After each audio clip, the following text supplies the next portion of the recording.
Okay, I actually need to clear my throat. Wait a minute. What's up, fellas? Dude, my voice is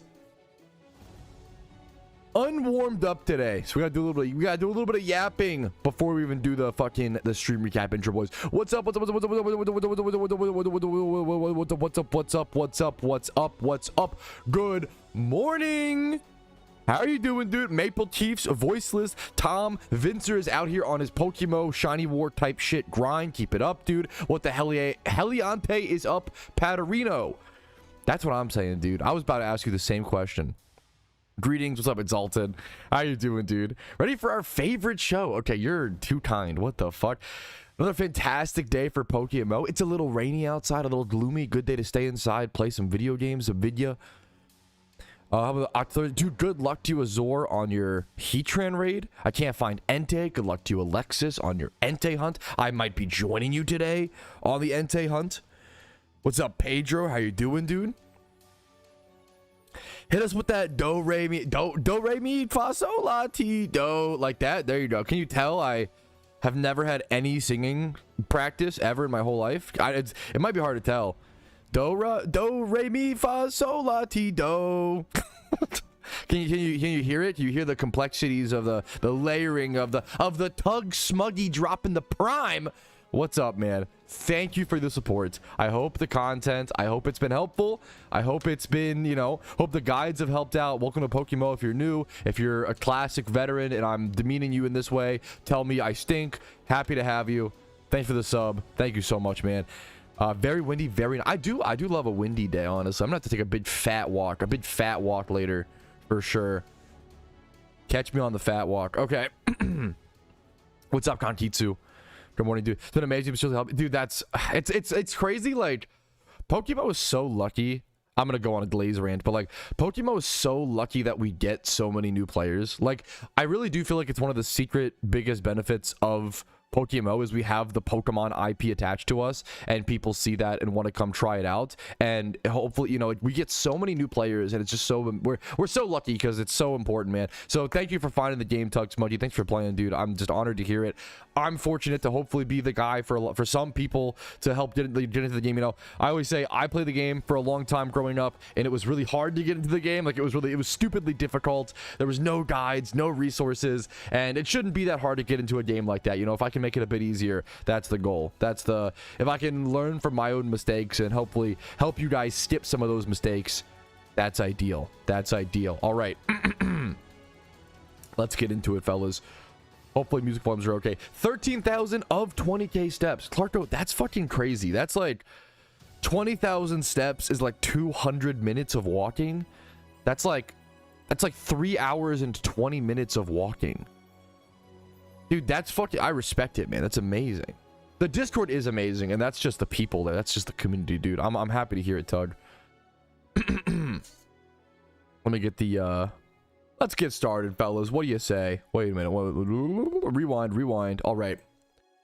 Alrighty, fellas, what do you say we go ahead and get started? Yo, what's up? My name's Patrouski. Welcome back to another PokeMMO stream recap, your daily source of PokeMMO news, tips, tricks, questions, FAQ stuff, what is happening every single day inside of PokeMMO, inside the community, inside the game, potential updates, suggestion box stuff, community posts. We cover it all here. Catch events, official things coming up, and we do have some events to cover. Let's go ahead and jump into it. This is stream recap 400, which is crazy to think about. Why did I do the wrong button? Anyways, stream recap 400. We still suck at what we do. We try our best, get a little bit better every single day. Okay, let's jump into it, dude. The Safari Showdown. This is a weekly event. If you don't know, a weekly unofficial event means that it is held by a player, by Pokedex, who's just trying to give back to the community in this sort of downtrodden time, in this sort of slower time in PokeMMO, while we are in the update waiting room. I think a lot of people, realistically, we're in the update waiting room, the event season waiting room, the Halloween event waiting room. I get it, dude.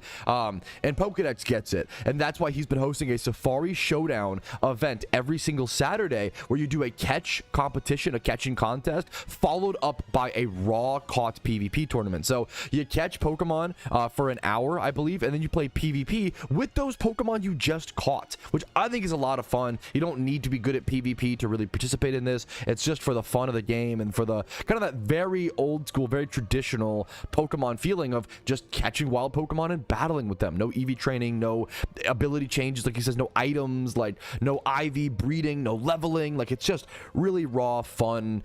It feels like traditional Pokemon you would play when you were a kid, you know, which is kind of a cool thing to go back to it sometimes, right? He gives away donor statuses, vanities, shiny charms, competitive Pokemon, all sorts of really cool things. Sweets and ocarinas, richest charms. It's free to enter, for my understanding. It happens every Saturday at 5 p.m. UTC, and he always updates in this forum post which Safari Zone it's going to be in, but it's always in a Safari Zone. So check out that event if you have the time. Next up, we do have some new catch events to cover, okay? There were some new catch events posted, but this is one I've covered before. Friday on the 10th of October at 2 p.m. ET at Route 201 in Sinnoh, there is a 1-hour catch event for Bidoof, Starly, and Mime Jr., with nature bonuses being +3 for all of them. Jolly, Naive, and Calm. And the prize is a 6x31, or you could go 6x0 if you really want to. 6 selectable IVs for Turtwig, Chimchar, and or Piplup. Next up, Petalburg Prison. New catch event. This is new as of, I believe new. Was this posted a while ago? How did I miss this? I don't know. Anyways, this is on the 12th of October. Somehow I must have missed this. 12th of October, Sunday, 2025. Yeah. At 3 p.m. ET, Petalburg Woods in Hoenn. You have 1 hour to catch Tailo, Shroomish, Slackoth, Trico, Wurmple, Zigzagoon, or Poochyena. A lot of Pokemon and some pretty crazy species bonuses. You see Talos and Shroomishes being +5, but Zigzags and Pooches being -10. This could be an interesting event to go for a 4th place for. Also, nature bonus is +5. This seems like, if I were to guess, this seems like a synchronize with the nature bonus, synchronize adamant, and then like nest ball kind of event, but I'd have to go through and calculate everything. I always use PokeMMO Hub is a website, PokeMMO Hub Catch Calculator, if you want to pre-plan for catch events like this and figure out what's going to be the best strategy. I recommend it. Nest balls, if you can afford them, are really good, but false swipe Pokeball, hard to go wrong. There's a shiny Tailo up for grabs for this event, which is a really beautiful, underrated shiny, dude. Shiny Tailo. Very fucking pretty, very cool. Shiny Swallow, fantastic. Banger shiny. Next up, talk about banger shiny that a lot of people hunt for. Talk about a single encounter shiny that is like an uncommon encounter, a pretty decent, I would say decently difficult single encounter shunt. That is just, you could just win one for free from a catch event. These are the best kind of catch events to go to, the best kind of prizes. Sunday, the 19th of October at 2 p.m. ET at Route 9 in Unova, you could win yourself, you could catch some Ponyard, Duosian, Garbodor, Liepard, and Minccino. Adamant is the +5 nature bonus, and win yourself a free gift shiny Ponyard. I think that this is going to be a very competitive event, if I were to guess. People really like shiny Ponyard, shiny Bisharp. It's kind of a fan favorite. It's not a huge, I'm not a huge fan of it personally. The little blue guy grows on me more and more every day, the Ponyard over the Bisharp, in my opinion, honestly. But a lot of people love this event. This is a very fucking cool one. Definitely try to make it if you can. It's on a Sunday, so it's a good time frame for a lot of people. Next up, also, it's the best time to win a free RP. Win free RP before event season. They almost always drop limited vanities during the event season, like that are in the RP shop. You can pick up, especially for an Iron Man account. It'll be one of the rarest things. I can't wait to see how many Iron Man, or if any Iron Man, can get the new like holiday RP items, or what Iron Man can get, how many Iron Man can get like the ultra rare vanities from the sealed product. This event cycle is going to be super interesting. Next up, Chinese catch events. If you don't know, I've been covering these recently. These are mostly relevant for Chinese players or Australian players, anybody in an off time zone where you can't really make the traditional catch events. These are the best ones to keep an eye out for, and they're harder to find on the forums for whatever reason. This one is on the Friday, October 10th at 1600 Beijing time. Just Google 600 Beijing time to my time zone if you're curious of what time zone it is for you, if that works for you. This is like 4 a.m. my time zone. I cannot make these, but they're for a certain player base. The Hoenn region, Route 104. Marl is the only Pokemon you're catching, and there is a shiny Marl up for grabs and some free RP. Anybody can participate in these if you can make the time, right? Next up, a Slippery Boy catch event or a Scraggy catch event on Saturday, October 11th, 1600 Beijing time once again. Unova Route 18. Slippery Boy or Scraggy is the only Pokemon you'll be catching. I love the translation for this one. These are just roughly translated via Google Chrome. And there's a shiny Scraggy up for grabs. You can make it competitive. This is a decent raid Pokemon. Scrafty has been used in the past in raids. Not like a amazing lot, but like pretty good as a dark type attacker, pretty good as a fighting type attacker. It's a little slow for what it is, but it has been good in the past in certain raids. It's a decent like 4th, 5th, 6th pick option in my opinion. Next up, the Team Mr. 9th Shiny War continues, and I have not checked what's been happening over the past day or so. There are 4 days left in this Shiny War. It's always like crazy to me how tight every Shiny War is in Team Mr. and even the official PokeMMO Shiny War. It really shows good balance, and it shows good dedication of players all around. This didn't always happen. I can speak from experience in the old school RuneScape community. This did not always happen, dude. In the old school RuneScape community, actually was something that really bothered me. No disrespect, I love those. They're some of the biggest grinders I've ever met in my entire life, but the old school RuneScape community was a lot more cut their losses, I would say. In old school RuneScape, and maybe because it's hours based, there's less RNG, but in old school RuneScape, if a team was behind by enough hours in a fantasy EHP week, which is a lot of gibberish you don't know what I'm talking about, which is, you know, but anyways, if an old school RuneScape team was down enough points, they would just give up. They would just give up. They would call it, and they would be like, let's get them next week, because it was a multi-week thing. Maybe that's why, versus like the Shiny War is like only 7 days and that's it, you know? So maybe, but like, it's just interesting.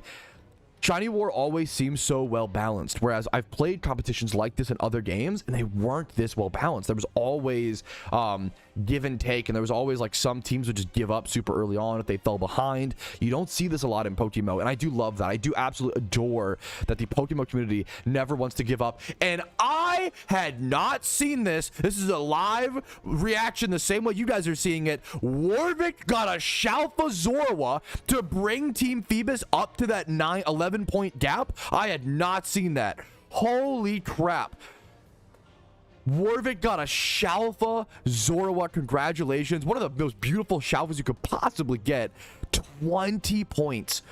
Look at that points, dude. 20 points.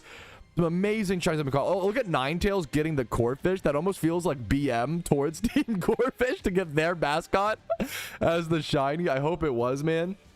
Also, I love Shiny Surskit. Underrated shiny, man. Love Shiny Surskit. Dratini is awesome for coffee. Love Clamperl. A lot of great shinies. We were talking about before the double Safari shiny Apoms that were lost back-to-back on Team Corphish, and the fact they're still in the lead after losing those two back-to-back shinies is insane. And look at all the shinies they've gotten since then. The Seviper, another Corphish. The Krabby. They love going for these fishing ones, I guess. I guess with it's interesting. Oh, I didn't even think about this.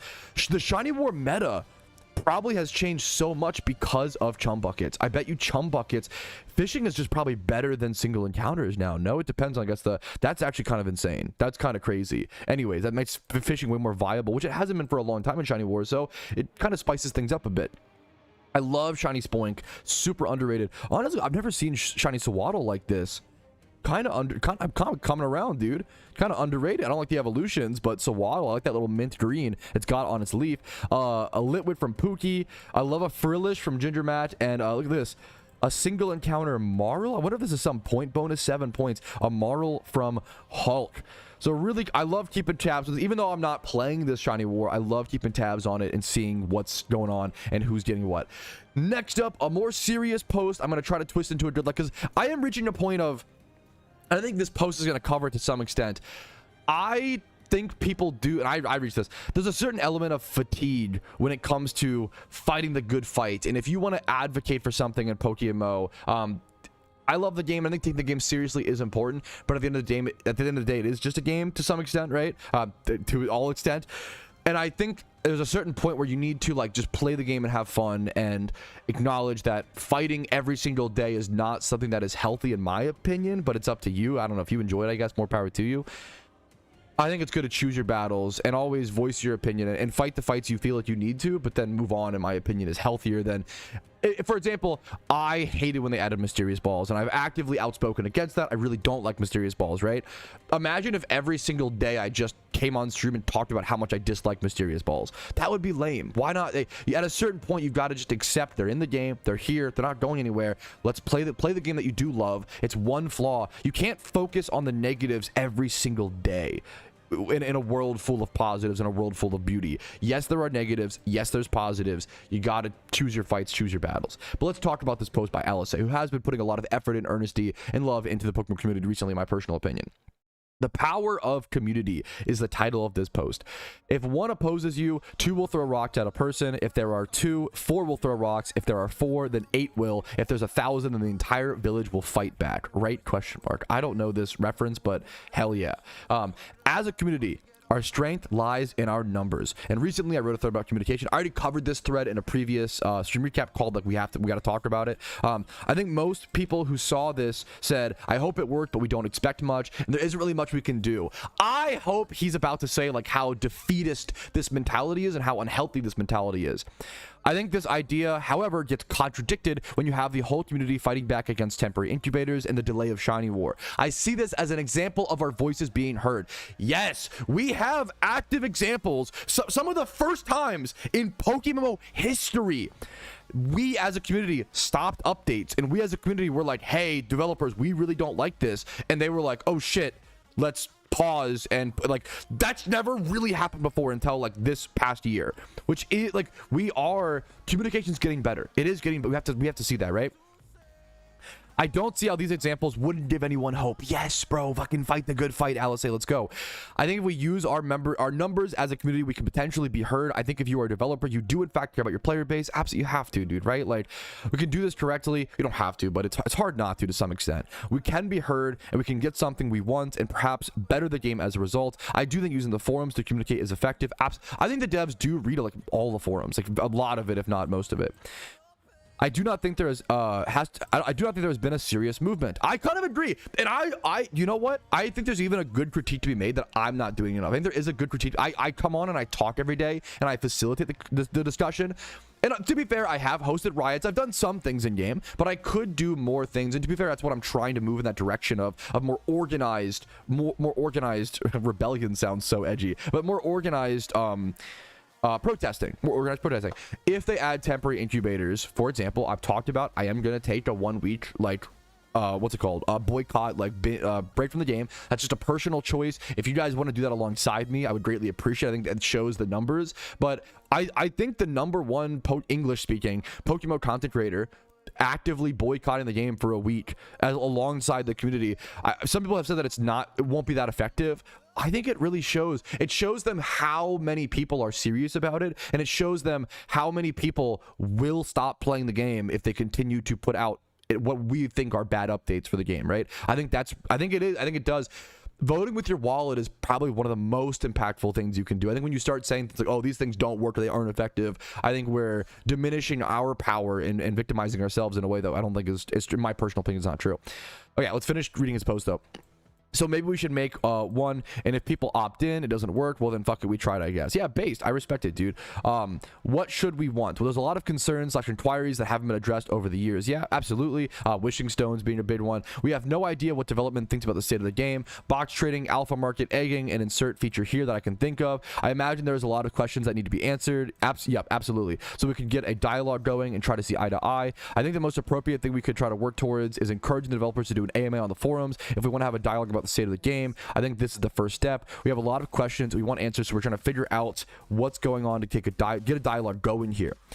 What are we going to do to achieve this? Movements start with one person and more people slowly joining it. That means you. If you are not content with how development has been communicating, you should be doing your part, even if you think that there's nothing that to be done. If you genuinely have given in to nihilism and cynicism based, not giving in part, but calling it out, because I think a lot of people have, then from your POV, there should be no reason not to do your part.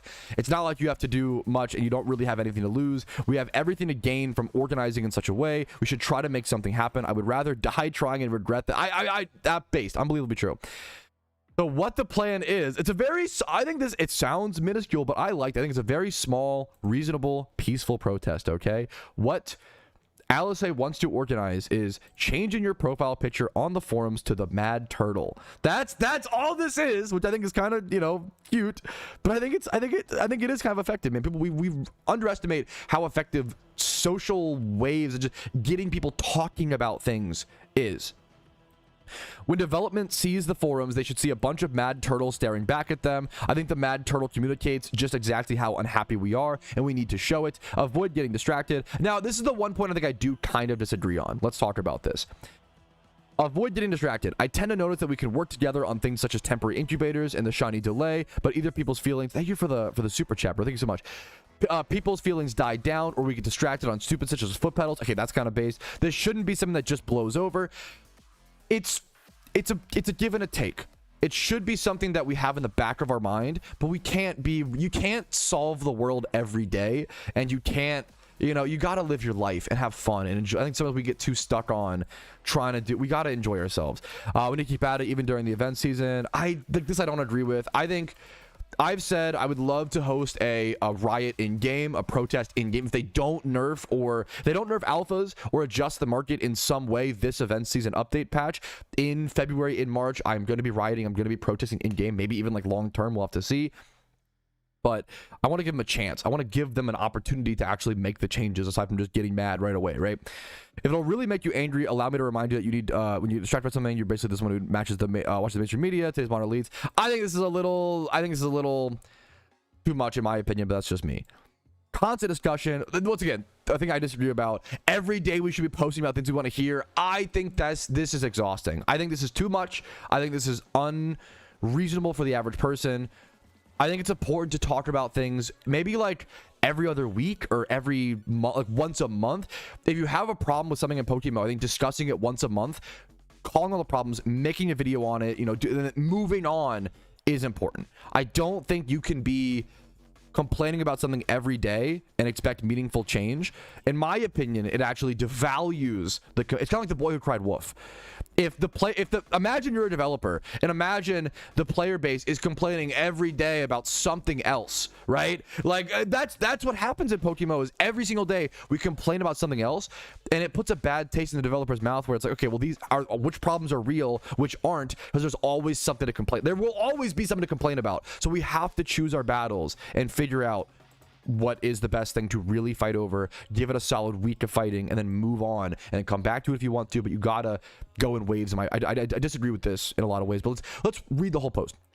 Do you care about box trading? Great. Put a suggestion thread. Do you care? Do you think screencasting and doing 6 streaming runs at once is not balanced? Make a suggestion thread about it. Alphas, make a thread about it. Why can't we give hidden ability access to Pokemon One PvP? I do vehemently agree with this.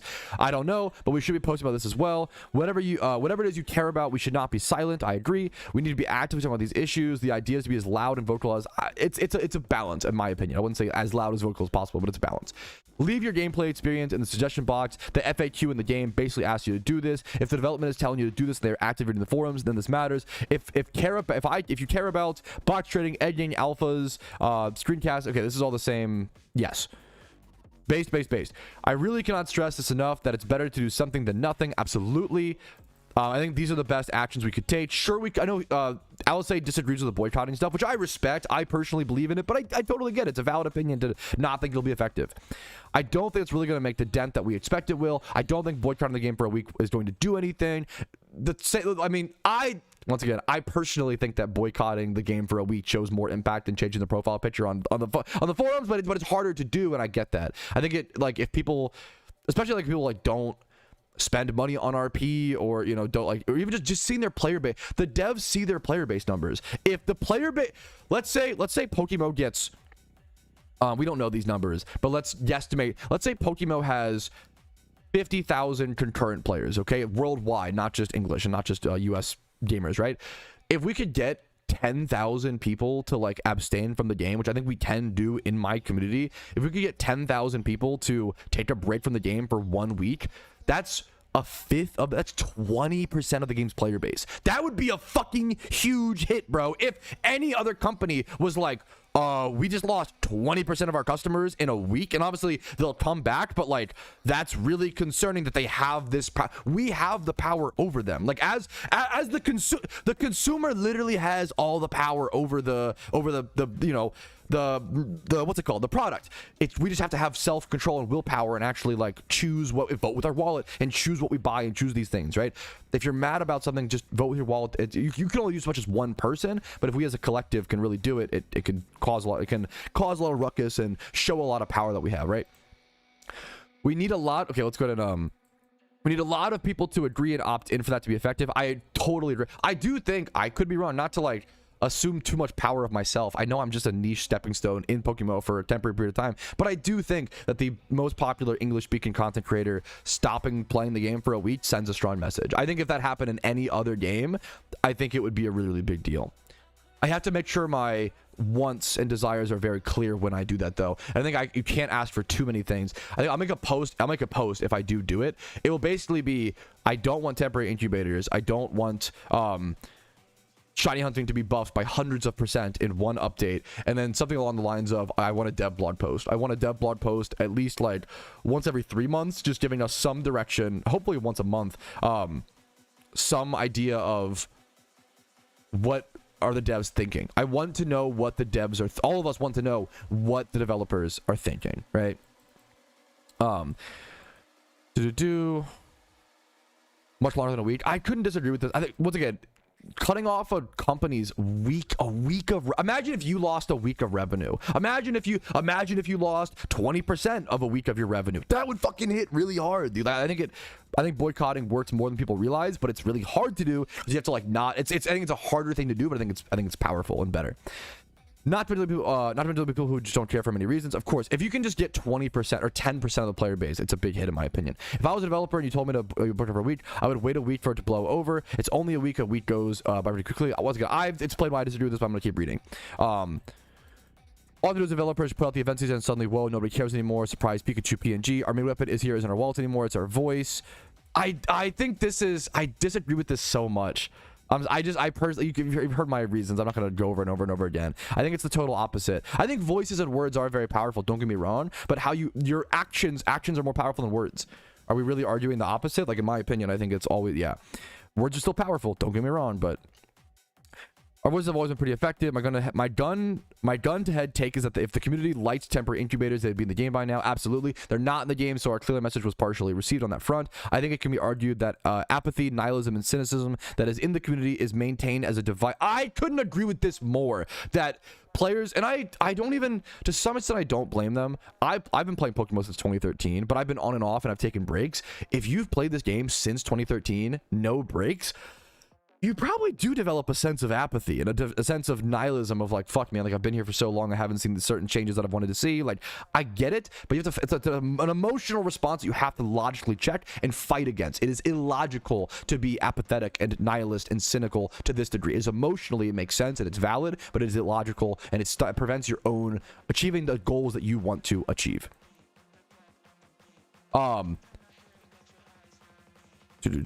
If this is the case, how would you feel to have fallen in this trap? Imagine it would make one pretty angry. I think this is how we fight back. I think if we actually organize it, we can make a difference. I think it's pretty beautiful.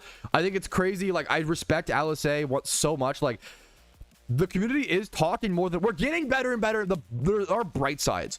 I don't want to just talk about this, like focusing on negative posts like this, but like this post is negative, but also hopeful. I think that's what's beautiful about this. Why I love this post. Why I love what LSA is talking about is. This is a hopeful post. It is a hopeful post. It is a beautiful post. It is something that we all care about, and I may disagree with certain things, but it's important to we have the same goal in mind. I think that's really important. I do think, once again, my only concern is making posts like this advocating against boycotting will stop the boycotting from being effective, which sucks. The whole point is we all have to be behind one goal. We all have to like bond over something. So if you're not on board, it gets pretty tough, but obviously that's a thing. I'm going to go ahead and save this image and change my picture on the forums to the Angry Turtle. And the Angry Turtle doesn't even fully wrap up my feelings about the devs. I love the PokeMMO devs. I'm not angry with them. I'm not angry with the PokeMMO devs. I'm just disappointed. but like unironically. I know it's a meme, but like that's unironically how I feel. I'm not mad at them. I'm just disappointed. I wish they would communicate. And it disappoints me that they don't communicate. And there's a lot of good discussion here. And look how many people have already changed their profile pictures to the turtle. 1, 2, 3, like 4, 5 different people, I think. LSA again. That's pretty good in my opinion. 6.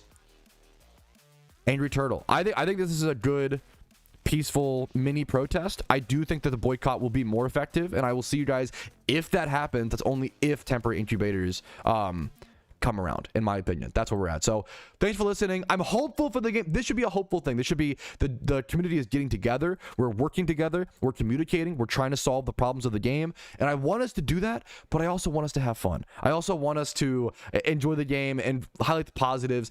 There are so many, I would say, the human brain tends to focus on negatives more than positives. And it is important to it's because it's a survival thing. It is important to focus on the negatives because the positives don't really focus on the positives. If we just focus on the positives, we wouldn't get anything done. I absolutely agree. But if we only focus on the negatives, where our life is miserable and we're not having fun and it's an endless battle, you will be fighting your whole life and never be happy if you only focus on the negatives. So you have to find the in-between of focusing on the positives when they're there and also arguing and critiquing the negatives. You've got to find a healthy balance. I don't think making forum posts every day about this is healthy. I would be careful about that. It's finding that balance. Life's all about balance. We're there again. So that's my thoughts on the matter. Great post by LSA. Much love. I'm going to change my thing on the forums. Thank you guys for watching this intro to the stream recap. Let's jump into the game. I'm going to do my gym rerun today. I plan to play some PvP today because there's really good rewards right now. If you're an Iron Man account, message to Iron or even main accounts. Right now in OU, you can get a free Rocky helmet by only getting up to 560 matchmaking points. That is really low for this kind of item, and 3 rare candies for 80 points. These are really good rewards right now in PvP. I don't know if I'll get all the way to the Ferrothorn, but this, I want to get to this for sure. Also, 10 Focus Sash is pretty relevant on the Iron Man hilariously as well too. So play PvP, Jimmy Run, maybe watch some videos, Entei Hunt, things like that. Let's jump into it. Whoo! PvP. I couldn't agree more. I couldn't agree more, dude. You'll never be happy, but you'll make the world better. You're kind of not wrong, but I don't think anybody should live. The problem is, you'll also make the world worse in some ways. If you are never happy, this is why like the self-sacrificial lifestyle doesn't actually work, because what happens is you're never in a good mood. If you don't take care of yourself, you will not be in a good mood, and you will be irritable, you will be snappy, you will be rude to those around you, you will be less understood, you become less empathetic, you start getting in the way of your own goals if you become extreme. You have to stay balanced. It's really, I'm not saying anything interesting. Life is all about balance. It always has been and it always will be, and it's all about finding that balance. Randoms PvP is absolutely allowed. Absolutely.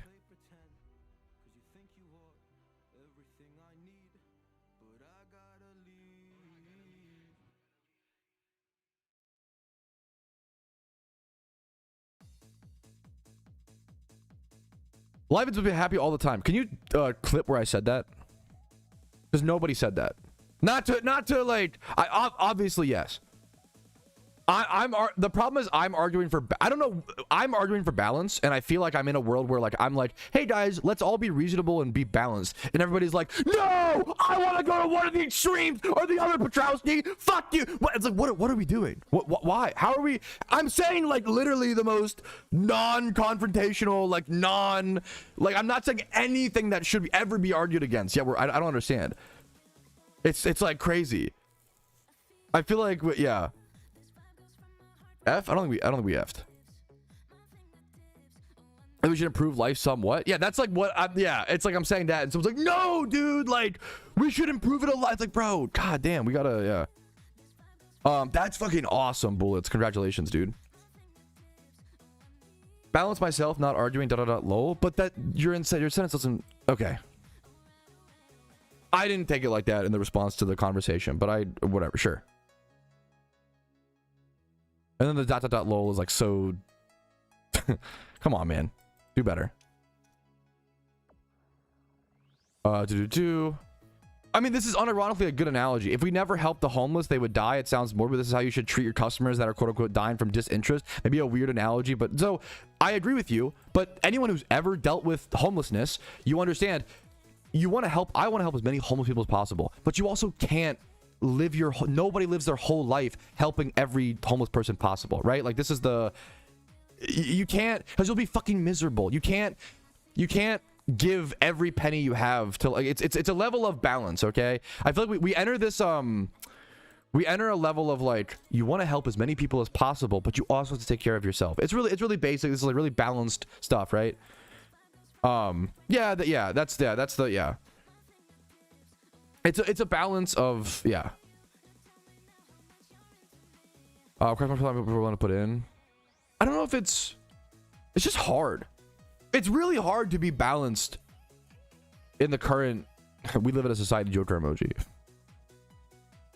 Last one's empty. That's a great way to put it. It's like that's a great way to put it, Rancy. It's kind of like that you can't effectively love other people if you don't love yourself. That's something I disagree with for a long time, but I think you come to realize it's true. Like, you have to love yourself before you can like effectively, you can still love other people, but you have to love yourself where you can effectively give love to others. You have to take care of yourself to take care of others. If you don't take care of yourself, you're gonna get in the way of your own goals. It's a problem that I've had my whole life.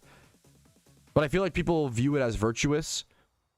It is in theory. It is in theory, but then it doesn't play out like that.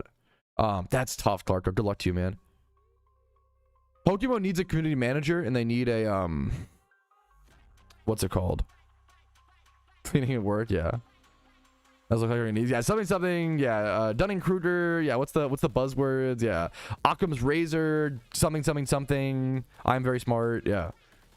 Yeah, I've talked about a shiny hunting. We have a PvP tier council. Why do we not have a shiny hunting council, you know? I think it's a, yeah, for sure. It sounds silly, but it's definitely true. Like, people, you have to, yeah.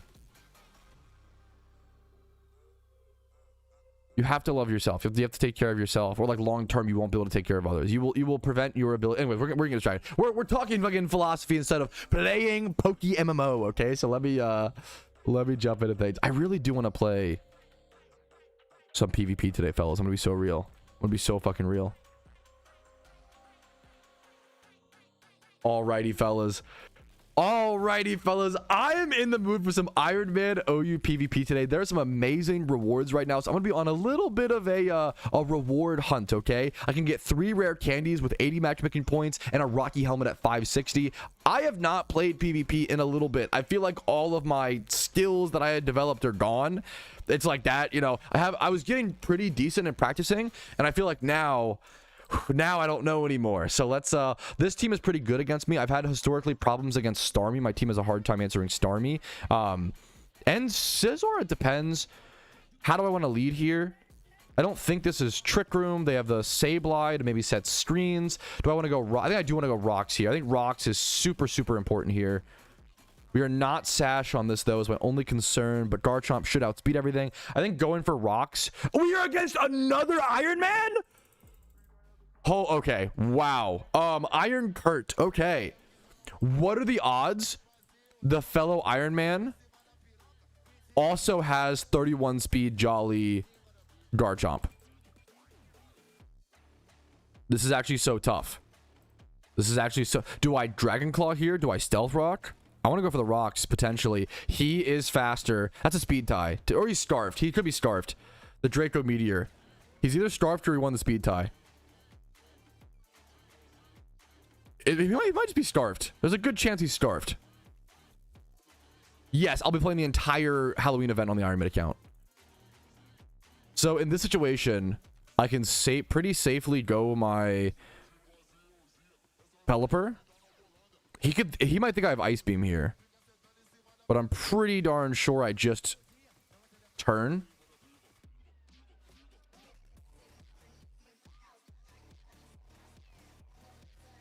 What is this?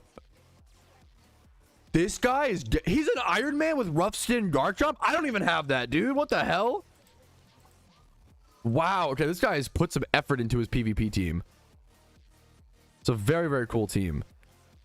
Now I'm pretty sure I just go Kingdra and hit Weather Ball. Or I could hit Draco and like guaranteed get a kill. I think Weather Ball might just stomp, to be honest, though. The Fling Para is crazy. Or I could go, does Ludicolo just sweep? Ludicolo does not kill Starmie quite yet. I'm going to keep Ludicolo in the back for now. I think we just go Kingdra here and do raw damage. I think we're just trying to do as much damage here as possible.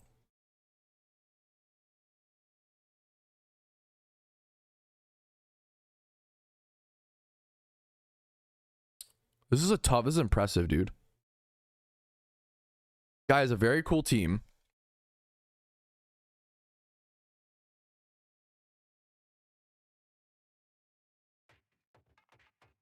He's taking a second to think here, which this is a tough turn for him. What does he sacrifice essentially? He's sacrificing the Garchomp.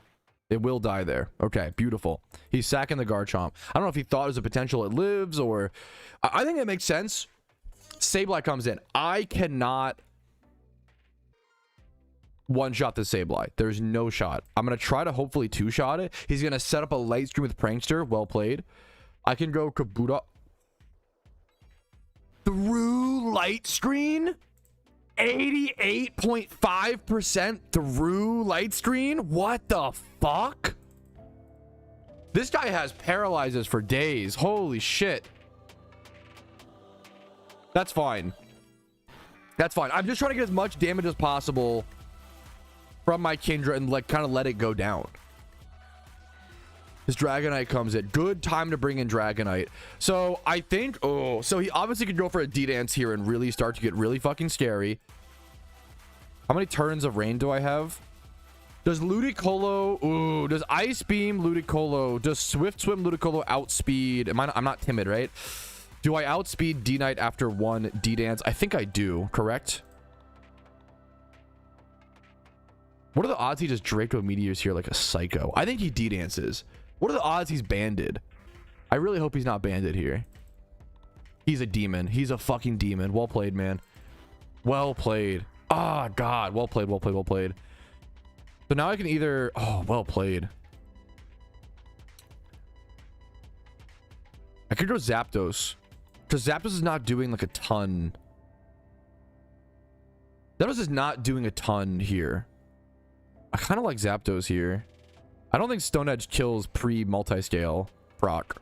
I think I go Zapdos and hit like a Fatty Thunder or something. 30% paralyzed chance on Thunder, 30% confuse on Hurricane. I think I just hit the Thunder here. That's fine. This is actually quite good. I am plus speed. What are the there's no way this is an Iron Man with a plus speed. I don't believe it. There's no way he's also plus speed. There's no shot, right?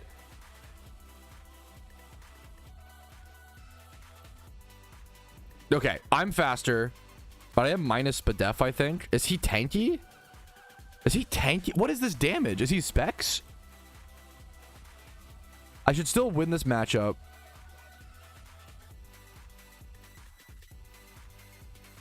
Is he stalling rain turns possibly here? Did I crit? That's a lucky crit. That matters. That's a lucky crit. It saves me some huge chip damage on my Zapdos. That is a lucky crit. That is a lucky crit. So you go... Can't really go Dragonite here. Do you go Starmie and outspeed? Starmie outspeed, throw up a T-Bolt. I think I could win this, but it's tough. Wish I had Leech on my Starmie here. You bring this in. I'm faster than you. I think this feels like shit. Actually, no. You could extreme speed. I think I do just go this. There's no way he's Dragon Claw that did that much damage and also D-Dance. There's no way he's D-Dance. Okay. He's banded. Okay, this is good. This is fine. That makes sense. Do I ever need to keep this? I don't think so. I don't think I ever keep this. I think I just hit Hurricane and go down here. Yeah. So I can go back to Zapdos, break the Light Screen wore off as well. That's huge. We go in here, break the what's it called?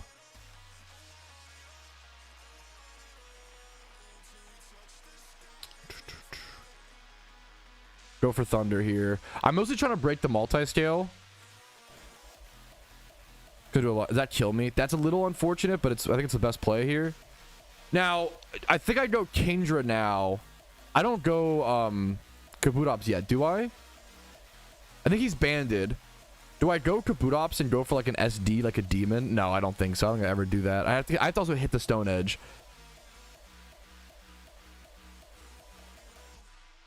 Does going Kingdra Ear ever put me in a bad situation to where I get fucked?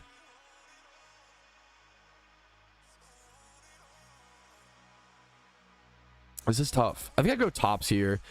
I think I go tops and hope that I kill.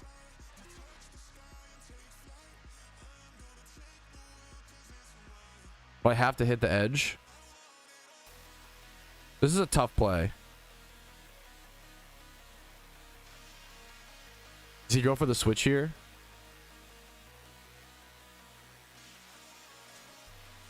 I don't think going for the switch is good here. I could be wrong. I think you could just hope I miss the edge.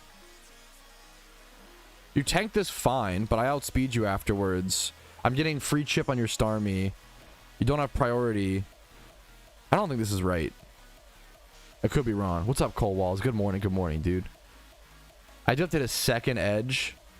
Okay, that sucks. What are the odds Waterfall just kills, though? I have to hit it, though. We hit it? Okay. Woo! Okay. I don't like how many edges I have to hit here I can superpower this or whatever. I hate Scizor. He can bullet punch me, do a ton of damage.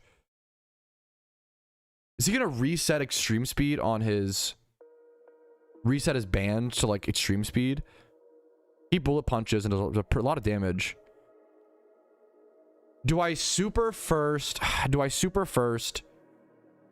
Or just go hard Kingdra here? I can just waterfall. I outspeed. I might just... What are the odds I just kill? I also have... That did more damage than I expected. Oh, we don't even kill? That's so sad. Ah, we live though. Okay. I think he's extreme speed on this Dragonite though, so there's no reason to go the Kingdra here, which fucking sucks. I think he wins. This is a close fight. This is a really close fight. That was a really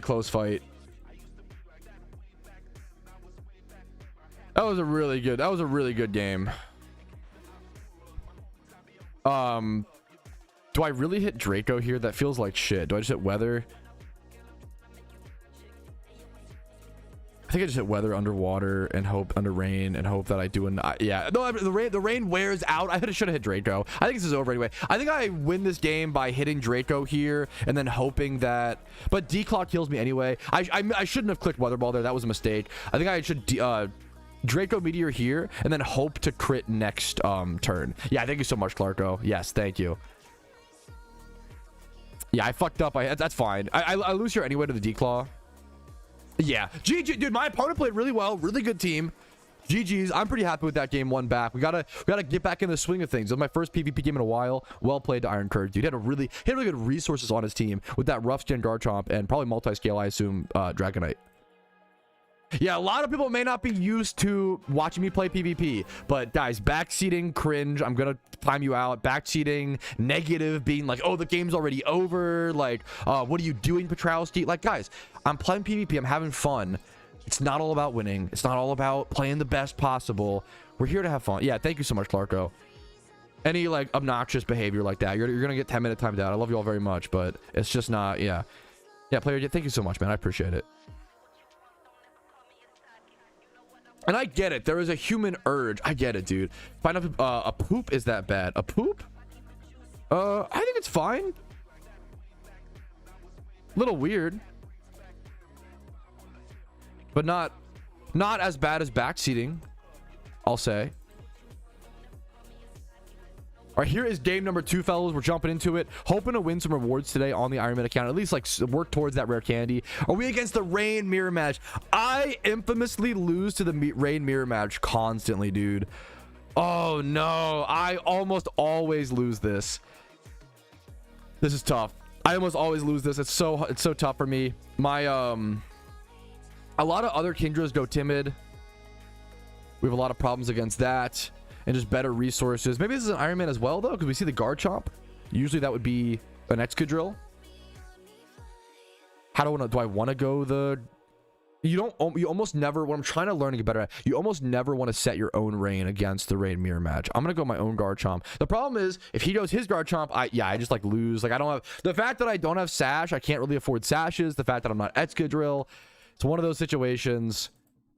This is an Iron Man gap. I'm Quick Claw and I'm Jolly 31 speed. We should speed tie, but I feel like I always lose these speed ties. I can Dragon Claw and not kill him. I don't one-shot, I'm pretty sure, unless he's like minus defense or some weird shit. And he can Draco Meteor and one-shot me is the problem. How valuable are rocks this game? How much do I care about my Garchomp? I think a fair bit. Can anything even tank a Draco? Do I just go the Pelipper and set my own rain for my opponent and put myself in a shit? I'm gonna go for the rocks. We do get our rocks up. We either win the speed tie or... Dual Chop. Not something you would normally expect. Okay. Good to know. Good to know. Dual Chop. Is he... What are the odds he's banded?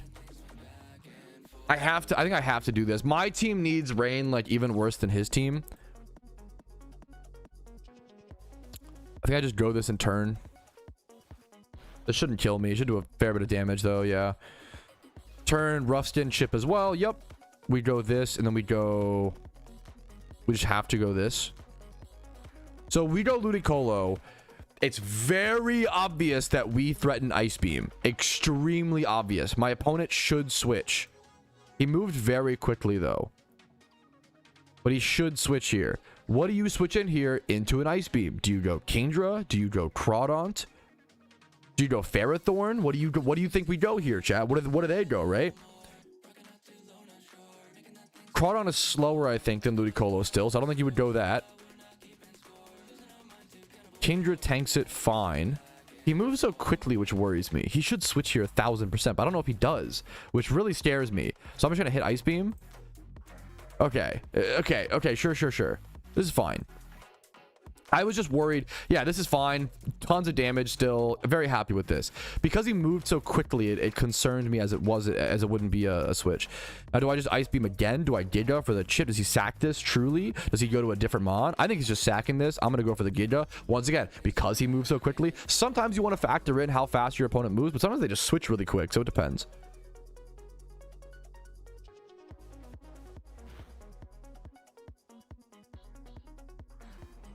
Yeah, I feel like the Garchomp might be banded, but what do I know? I could be wrong. Do I live? I'm modest. My Spadef is high, my defense is a little low. I think I do just have to hope that I live and attack here. Does he go for a Draco? Does he go for... do I ever sack my own Pelipper here? Nobody goes for like a Weather Ball. I think he goes for a Draco. I'm going to hope that I just live, I think, which is kind of insane, but... I think it's one of my... Or just sack this. I lose Ice Beam coverage for Garchomp there, which is a little awkward, but I think it's fine. So now he's special attack dropped Kingdra. I can go my own Kingdra. And I can Draco Meteor here. Or if I Draco, he probably goes Ferrothorn. The demon play here is to go Hurricane. He's moved so fast. I'm going to go Hurricane, assuming a Ferrothorn switch. And that's how you get him. That turn matters. That turn like decides. Only 36%. Is he Spadef Ferrothorn? Is he Spadef Ferrothorn? What the fuck is that? 36%? So we caught him on the switch and it didn't even fucking matter that much? That hurts a little bit, but it is what it is. It is what it is. I think I just clicked the Hurricane again. You can go for like Leech Seed. Please don't be Leech Seed Protect. Please don't be Leech Seed. Give me a Confusion. Just give me it's 30% chance. It's a 60% chance. Bullet Seed. I'll take it, dude. Getting rid of this Ferrothorn is so good for my team. So good for my team. I think you just sack this. You could switch something here, but I don't know why you would. But really?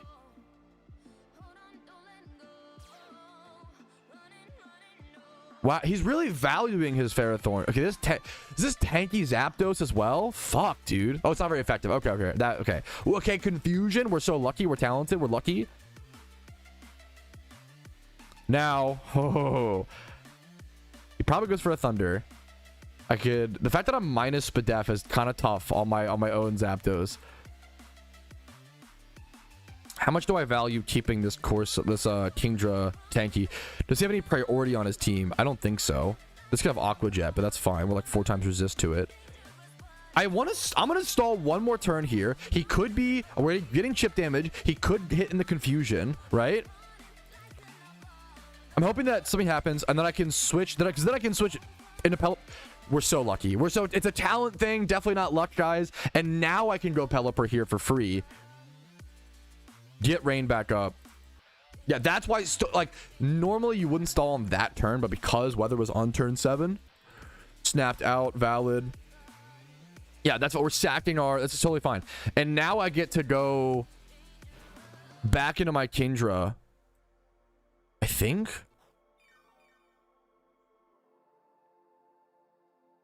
I can actually just go Kabutops here, can't I, as well?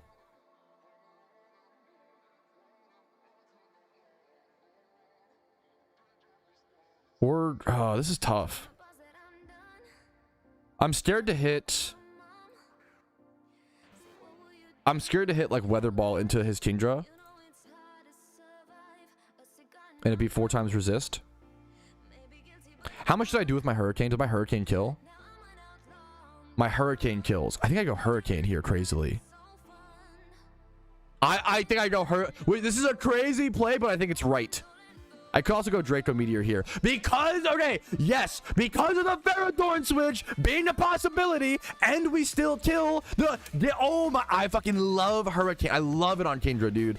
Holy goodness gracious. Now he can bring in his Kingdra and go Draco Meteor, and that probably gets him on. We can't really stop that. I wonder if he's timid. If he's also modest, we can... How much do I value this Kingdra? He goes his Guard Chomp. We outspeed. Wait, this is so good for me. I'm so down for this. Kingdra there was really bad for me. Maybe he thinks I'm timid, or if he goes Kingdra there, I think I just lose. If he goes Kingdra there, it's really, really bad for me. Dual Chop, sure. Wow, okay. Okay. I don't outspeed with Zapdos. I have to go tops here. Part of me really wants to set up an SD here on like a switch. I think I have to go for it. He stayed in. He's a fucking menace to society. Please don't kill me. Please don't one-shot me. Okay. I think I lose now. He stays in there. The menace to fucking society. That sucks. That sucks because now my life orb is going to chip me down so much. I think I just go for Waterfall even into the Kingdra switch. And Rough State. Am I just dead? That sucks. I know it's banded. I just hope the goal there is... I think he should switch there. I think he should switch to Kingdra most likely. That sucks. I don't think staying in there was right, but that's okay. It is what it is. I could be wrong as well. What do I know? Are we 0-2 for the day? A little bit of a bummer, but I'm pretty happy with how I played. I think even though I'm over 2, I feel like I played pretty darn well. I don't know if there were ways out of those games, at least based on how I'm pretty, damn, that sucks. I feel like I played better that game, but it is what it is, man. It is what it is. We're going for game number 3. Hopefully we can win at least 1 game today, dude. Yeah, it is what it is, man.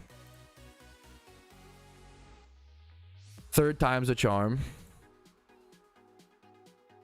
We got to get to the low elos so we can get the easy wins for the points. Giga Chad. I'm going for a poop. Good luck to you.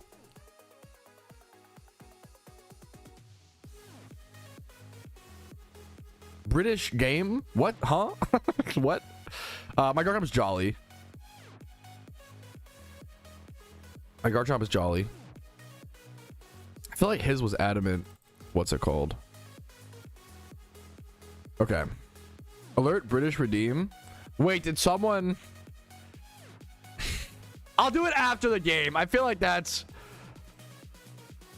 I can't record myself with a British accent in games and in videos anymore. It's too cringe. It's too cringe, dude. I can't even. That stuff's got to stick to the live streams. All right, we are over here in game number 3, fellas. We have a magic balance Espeon to watch out for. Pretty interesting balance team. I love Gastron and OU. I mean, I hate seeing it. Gastron like super counters my OU team. It's super fucking annoying, but it's a really cool mon to see being played in OU, to be fair. It sucks to run into Gastron. It's very, very low. Gastron's an extremely low usage Pokemon, but when you run into it with rain, it's the perfect counter. So it's just so crazy to see. It is what it is, man. He's probably gonna set up rocks or whatever here. Do I want to set up my own rocks into him? How much do I care? Does he go Espeon here? Do I just go for like a nice chip damage? I love doing that when possible. I could go hard to my Pelipper. I'm gonna go for the chip. I do not know how my opponent plays. He did not switch to Espeon on the rocks. What are the odds he switches to Espeon? I'm gonna go for chip damage. Okay, my opponent is playing against what's in front of him and not what could be. So I'm going to do the same. What is happening? This game is already extremely strange. Type policy! Ah! Don't D-dance. Okay, that's fine. Okay, that's fine. That's fine. I was like, please don't D-dance. Okay, he is like definitely roost. Oh, fuck. How do I kill this then? I can't without setting up rain. Why is this team... Okay, I'm sorry. This team is like the ultimate rain counter. Are you serious? Gastrodon, Fortress, Type Policy, Dragonite with Roost most like what the fuck? This is the most counter shit I've ever seen. Are you serious? Are we faster? What are the odds he's Jolly? I think I just go this and hit Draco. But then he just gets a free switch into like Fortress. But I don't know if my opponent thinks like... I don't know what he's doing. What is my opponent? How is he Jolly? What is happening? He's naive? My opponent's making my brain explode. Which, fair, more power to him, I guess. His plays make no sense. Okay, let's go this, I guess. Which, I mean, it's either because he's too smart. He's probably just too smart for me. He's out braining me. Giga Chad. I respect it. I think I've just cooked this game. I think I'm letting it cook. How are you still doing that much? We're gonna defog here. And now with defog, we can hit our Stone Edge 100% accurate. I think I keep this thing up and switch. It did 40%. It doesn't kill me here, actually. I could just U-turn in case he roosts. I'm gonna do that. He is Type Policy. It's a really cool Dragonite. It's a really cool Dragonite. It's a really, really cool Dragonite. I kind of agree. You're mostly outplaying yourself here. The problem is I expected my opponent to... I don't want to say anything mean. Have a brain. And he kind of... Maybe this felt insane. This felt insane. This felt like no play made sense in my brain. Maybe it's either... I'm probably tiny brain. It's always a mixture, okay? But now we're set up. Now we can just go... You could extreme... You don't extreme speed here. You should switch out. I'm sorry. That play makes no sense. I'm sorry. That makes no fucking sense. It makes no sense. You value your Type Policy. It makes no sense. You value your Type Policy that much. It makes no sense. That makes no fucking sense. That makes no fucking sense at all. That's an insane play. I'm sorry. That's an insane play. And I wrote Bullet Punch. Okay. Yeah. I shouldn't have gone this. My Bullet Punch. Oh, I'm trolling. I'm tilted. I'm sorry. Okay. I'm tilted. I'm FFing. My opponent played like dog shit this game and won. I'm tilted. I'm sorry. That game fucking sucked. Holy shit. That was the definition of my opponent should not have won that game, but he did. Holy fuck. He just clicked on what's in front of him. He didn't think at all. He didn't use his brain. He had no brain. Whatever it is. Dude, if I played PvP every day, I would lose my mind. Holy shit. That was insane. It made no sense. With a bright side 150 BP. Happy cat. The double DD. Fuck it. Yo, true, bro. Based 150 BP Giga Chad. me win 150 BP. Look at one of those auctioneer guys. I appreciate. Hey, that's the lifelong goal. Okay, based. The attribute was still boosted by a type policy, but there's no reason to get that chip there. Like, you'd rather just go to Fortress or go to any other Pokemon and sack that instead of your Dragonite at that high HP that's gonna die to the, like, there's just no it just makes no fucking sense. I could be wrong, but that game made no fucking sense. I'm sorry, that was just bad plays, but that's okay. It happened. It is what it is. Sometimes you're bad. I'm bad. Check W. We're going to game number 3, okay? Sometimes I luck, okay? It's called over-predicting. I'm going to over-predict my cum shot into your mom's. Why would you say that? Shut up. What is wrong with you? Shut up! Go outside, touch grass, socialize, go to a brewery, talk to people, talk to strangers. You need it so bad, dude. Why would you say that? What is wrong with you? You have psychotic brain disease, whatever. Holy fuck. Anyways. I'm just fucking crashing out today. Holy shit. Bro, PvP makes me fucking crash out. Holy shit. Is this the same guy? Do we just FF? Is it a snipe at this point? Like, I don't think he didn't play like he sniped, to be fair. Well, I don't think he did. I don't think so. I wouldn't say that. But it's perfect counter team. I think I have a good matchup into them though. Xerex, I'm either 10 IQ or you're so wrong.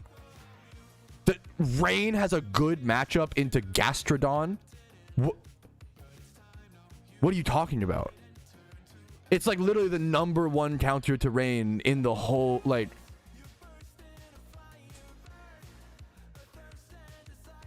I shouldn't have led Garchomp this time, to be fair. You're actually 1000% correct, but it's too late, boys. I thought this guy would fucking switch to his Espeon into the Stealth Rock, but no, he didn't think about that at all. Didn't give a shit. Didn't think about it at all. Do we just go hard? I'm gonna turn my fucking brain off, okay? This guy turned his brain off. I'm gonna turn my brain off. Brain off, guys. My brain's off. I'm just gonna click. I'm gonna click Rain. I'm gonna turn my brain entirely off, okay? My brain is off for this match. My brain is off for this game of PvP. I don't give a shit. My brain is off. My brain's off. I'm not using it. You have a brain? Not anymore. It's off. It's off. I'm just gonna click move. I don't give a shit. I'm gonna click move. Why? This makes no fucking sense! I know you're going for type policy, but you also... Are you full tank Dragonite? You're so dumb! How did you beat me last game? This guy has 10 IQ, yet he's winning PvP games! Oh! I can't... I can't... If this guy was a Giga Brain and he like calced that his Dragonite should survive that Draco Meteor, more power to you. I can't believe anybody who is saying like, oh, you fucking... I should have not... That last game was... Oh my god. Oh, it is... There's nothing more frustrating than like I've learned... Oh god, it's so... Whatever. This guy does not... This guy plays with no brain, so you have to counter no brain with no brain, okay? If I turn my brain off, right? I just hit Draco here. My brain's off. Who gives a shit? Who fucking cares? My brain's off. The brain is off, and we're winning. We're winning with the brain off. Using your brain for PvP is actually stupid. Like, this is dumb. Yeah, we are Dumb and Dumber, me and this guy. That's actually so based. Holy shit. Okay. We are so back. Now, we just go this here, right? This game is so dumb. Holy shit, this game was so... Every step of this was so dumb. Do we just hit Surf? Gastrodon could come in. We could get Giga into Fortress. Do I turn my brain off? What does my opponent click here? Do I turn my brain off? I'm going to turn my brain off. Because he obviously could go... Yeah, he has Scizor and Fortress into the Giga Drain switches. Where this plays. I probably should have gone for the Surf there, but... I want to turn my brain off. I don't know, dude. Don't think, just click. I'm just gonna click. Why have a brain on? Well, the problem is playing around Gastrodon requires a brain on, because now he might go for... If he was smart, he would go Gastrodon here. I don't know if he's smart or not, chat. I don't know. If he's a genius, he goes Gastrodon. Got him. Got him. He developed some IQ. He gained IQ in the middle of the match. Did you see that, chat? He gained a little bit. He gained a little. He up 10, plus 10, plus 10. He gained a little bit of IQ in the middle of the match, but it wasn't enough. It's so like, so weird. It's so weird. Okay. I think now we just win. Like, because of that, now we just can like surf through everything. Beautiful, beautiful, beautiful, beautiful, beautiful. How's he doing in the Ludicolo? It's a little tough. Ludicolo is the best mon into his team. I agree. The problem is, how do I safely get into Ludicolo, right? With his type policy, fucking super tanky Dragonite, the Starmie. Like, I don't one-shot Starmie. Starmie, like, kills me in return. I have to weaken the Starmie first before I can bring the Ludicolo. There's a few things. I have to probably weaken the Scizor. I don't think Scizor dot. Well, let's see. Yeah, I have to, before I can bring in my Ludicolo, I have to weaken the Scizor, weaken the Starmie. Like, there's a million things I have to do before I can, I have to chip the Fortress to get rid of the Sturdy. Like, this matchup is not favored towards me, is what I'm trying to say. That's the, yeah, which my Ludicolo is the best position mon into his team. I agree with you, Xerix. Not trying to, like, that is super true. The problem is that his stuff still answers. It's a good, like, yeah. His team is really, really hard for me to answer. Gastrodon's just so good. Gastrodon just like checks like all of rain, even though it dies to Giga Drain. Obviously, if your opponent plays around it with some IQ, you can like, yeah. But I appreciate you're so earnest, Xerix and Base, so I love you for that. That was really respectable, and I could always be, even though I get really mad at PvP sometimes, I could always be fucking wrong, bro. I'm not a PvP. I'm so far. I'm the most average PvPer of all time, bro. I'm like the average Joe. Okay. I didn't record this game because I was so mad. We're gonna do the British accent for the rest. We're gonna do a British accent for the rest of the game. Says I didn't even All right, lads, we got to secure the win here. If we don't secure the win, I'm gonna be righty pissed. We got to secure the win. So the question is, do I just hit the U-turn? I think I do. I hit the U-turn here. We don't live, of course. We're dead, lad. Okay, bloke. Now, is Life Orb. I do outspeed with tops. So I think that's going to be a GG. Unless he can't be scoffed. We know he's Life Orb. Oh, good lord. Don't make me hit the own edge. Don't make me hit the tone edge. I think I just go for the fall. It should kill. What? Why will you ever switch here? It makes no gosh darn fucking nano sense. What are you doing, lad? You gotta hit the pub with this one. Are you at the pub? Is he playing at the pub? What is it bloke up to? It's only turn 2 of rain. You never stolen it out, lad. What are you doing? This bloke, he's got metal. He's got metal, lads. This is bollocks. It's bollocks. It's bollocks. He's metal. He's so metal. He's lads. There's no shot, lads. He's metal. He's full metal. The queen would have his head. The queen would have his head. Chop clean off. Chop clean off with his head. Oh my goodness. Oh, the bullet punch. We died to this bullet punch, lads. Oh no. We gotta make a play. We gotta make a play and hope we live. Uh-oh. I swear on me nan's grave, if he wins this game off of a double protect, I will... Oh, you don't want to know, lad. You don't want to know, lad. Oh. No rough skin. Don't have access to... I could breed a new one. We go for the earth. There's no reason not to go for the quake. I'm gonna go for the quake. We lived... Okay, lads. Oh, great crit. Right on time, chomp. Good crit, bloke. Go back to the pub. You drunk bloke. You're knackered. You're gazeboed. Get out of me, game. Oh, I'm dead. I'm dead. Rain is gone. Rain is gone. I swear. He's life orb. He's life orb. He's dead. He's dead. He's dead, mates. He's dead, mates. He's dead. Rain Dance Zapdos to the rescue. To the rescue, lads. To the rescue. Bada bit. He's dead. He's dead. Get off with your head. Off with your head. The queen. The queen would be pissed. The queen would be disappointed in you. Weeloo Wayne. Disappointed, I say. Holy sh! I need to touch grass. I need to go get the mail. I need to dodge this guy's Q. I need to get the fuck out. That was one of the most frustrating arcs of PvP.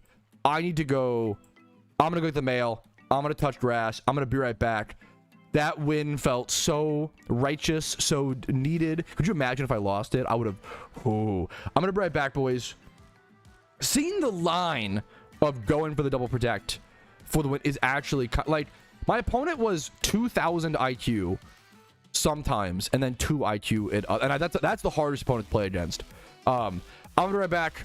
Go get a point. No, I'm gonna go touch grass, check the mail, get some sun on me stin, lads. I'll bring me one sec. Bring back.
Something on my mind and it keeps hurting me.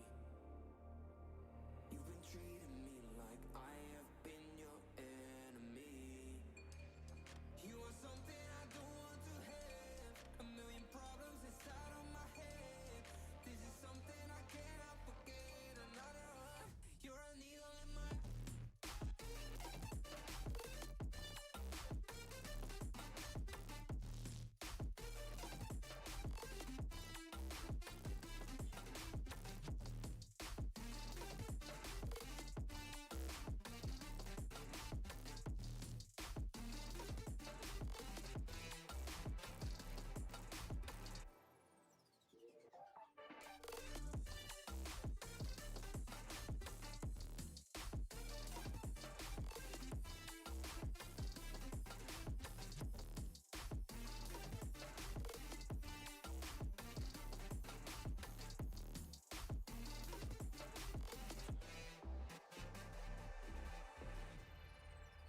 Didn't see the signs cause you kept hiding it.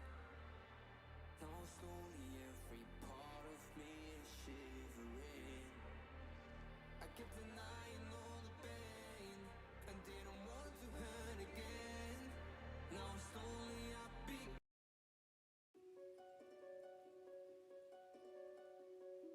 Ooh. We're getting banned off TikTok with this stream, fellas. Holy dude, I don't know how. I mean, I guess it's just been taking breaks and stuff, which I was so based. I can't imagine if my gameplay method, I would be cynical too, bro. All these people in the forums, oh, they're so cynical about the game's direction. I would be cynical too if I loaded up and played PvP every day. I would be fucking mad, bro. This fucking shit drives you crazy. Oh my goodness. All right, fellas, we are back for game 3, and this matchup is looking tough once again. We're gonna see how it goes. I played 2 more games off camera where I was so mad I didn't want to put them into this video. And we played someone and they played so poorly but still got the win, and then we rematched them and we got our vengeance and we defeated them. But it was dude, I was just saying, like, I can't imagine playing PvP every day, dude. I feel so, I always, every time I do a PvP arc, I immediately gain so much empathy for the PvP players. I'm like, oh yeah, guys, like, man, why are Pokemon players so cynical? Why are Pokemon players so like nihilistic towards the future of the game, blah blah blah? And then I play PvP and I'm like, holy shit, I get it. This shit is fucking intense. It's so frustrating so much of the time. Do I even lead? I'm gonna try to lead Pelipper here. Or did I not click the right lead? I think I just misclicked. Whoopsie. That actually works out for me though if I'm Garchomp lead. That's so lucky. I think I meant to go Pelipper lead there. This is not the same person, thankfully, but yeah, they just switched out. This is the very similar team I just saw, but as a Metagross over Gastrodon. Yeah, let me just chat. No. Oh my fucking god. I just recently did the red fight on my Iron Man account, and I had to put Rock Climb over Stone Edge to get up to the red fight. I don't have Stone Edge. That is the most Iron Man bullshit to lose a PvP game. We're fighting from disadvantage, fellas. As typical. Okay, we gotta lock in. I think there's no way he's HP Ice. HP Ice is like so bad on this thing. I think I just go for the free rocks. He should switch. Don't be HP Ice. That build is so bad. Toxic. Okay, kind of based. Well, no, that's crazy. That's crazy, dog. If you expect me to rocks here, it's so brave, and I kind of respect it. Usually I would just like set up rocks, switch to Pelipper, and start going hard. There's not a reason to. I could just stay in here and declaw. I'm just gonna do gross damage to this. He goes for a Hurricane outside of Rain. Don't show me confusion. He hits the Hurricane outside of Rain. I think my opponent is very scared of my Garchomp, which actually is pretty based and makes sense looking at his team. This is actually kind of a smart trade, I feel like, for him. So well played. Fair enough.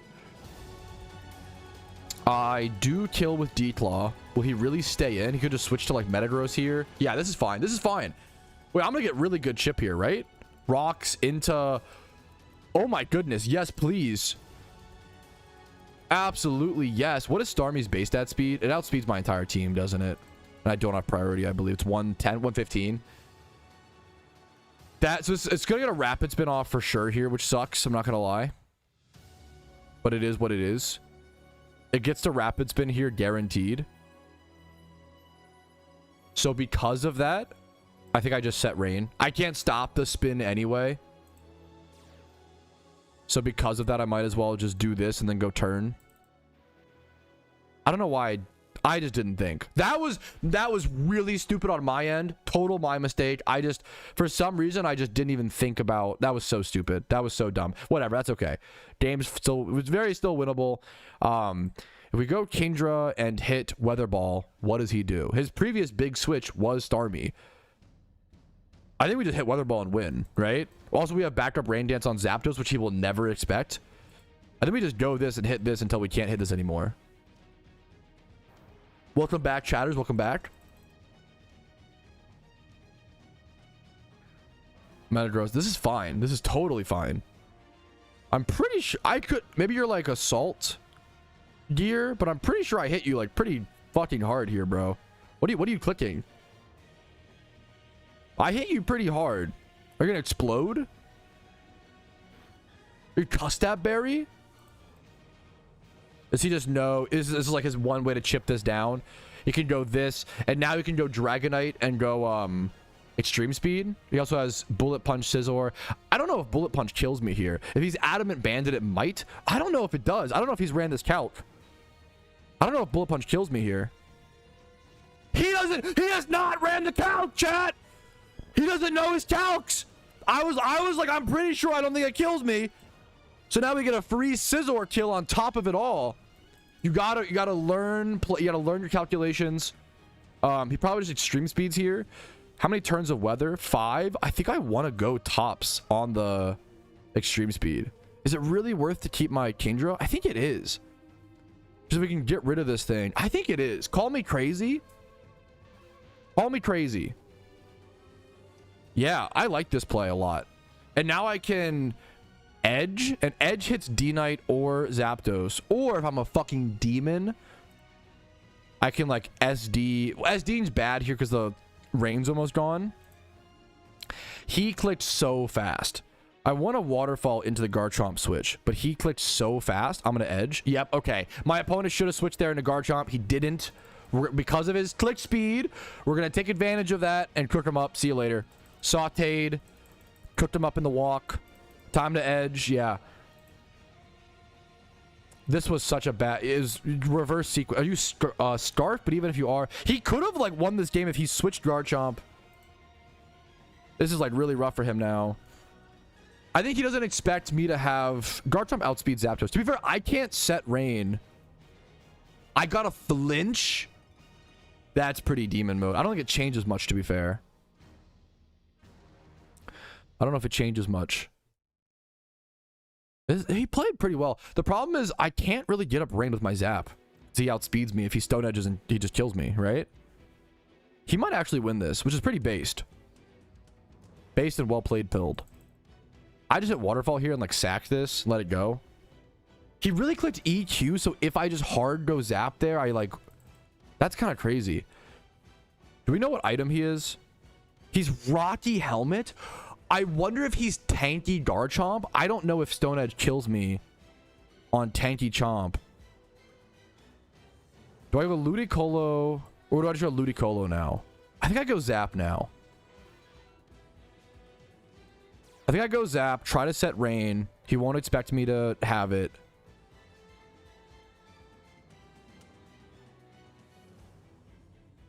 Let's see what he does. If he has Stone Edge or what the play is here. If I can set rain, my Ludicolo should just win. He has Rock Slide, not even Edge. If he has Edge, I think that kills there. Only 74% with... I think if he's Stone Edge, that might just kill me. That might do enough. The 75 base power versus 100. Now, the problem is my Zapdos just dies here. Do I want to sack my Kingdra instead? I don't think so. I think I sack... Oh, well fucking played. Okay, that kind of stinks, but we should be fine still. Once again, okay, so I'm naive. I should... Okay, this should be GG's.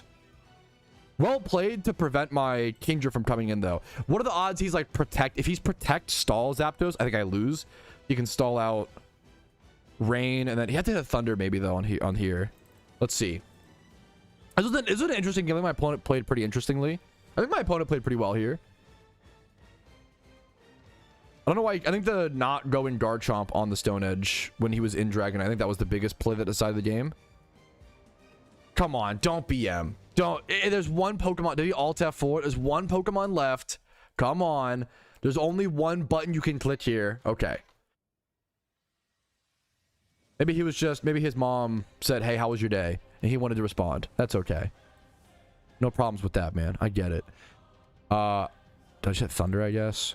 He is Roost. Do I lose? There's no fucking shot. Do I actually? There's no way. That's so cringe, I'm not gonna lie. Okay.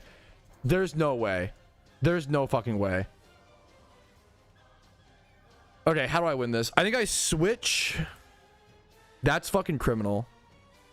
I think I switch Kingdra, let it die to rocks. And then go Ludicolo.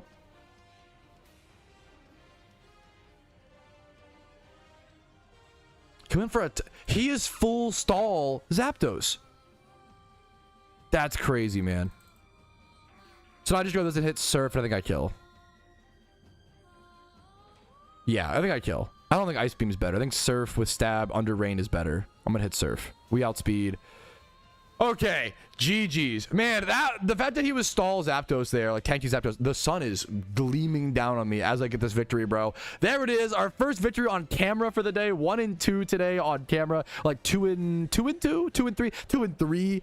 Not great, but you know what? We're almost at that rare candy. We got some decent points. We have a long way to go to get the rare candy and the Rocky Helmet, though. You got to play so many PvP rewards to get these wins, but it is worth it. We are glowing off that victory. Thank you guys for watching. Play some PvP if you want to today. It's a good thing to jump into, but definitely limit how many games you play. Holy fuck, dude. Like, that took... Okay, I've been live for an hour and 40 minutes, and I played 5 PvP games. Why is this so bright? Let me, why is the sun... Let me turn my blinds down. One sec. Turn the blinds down. Check W.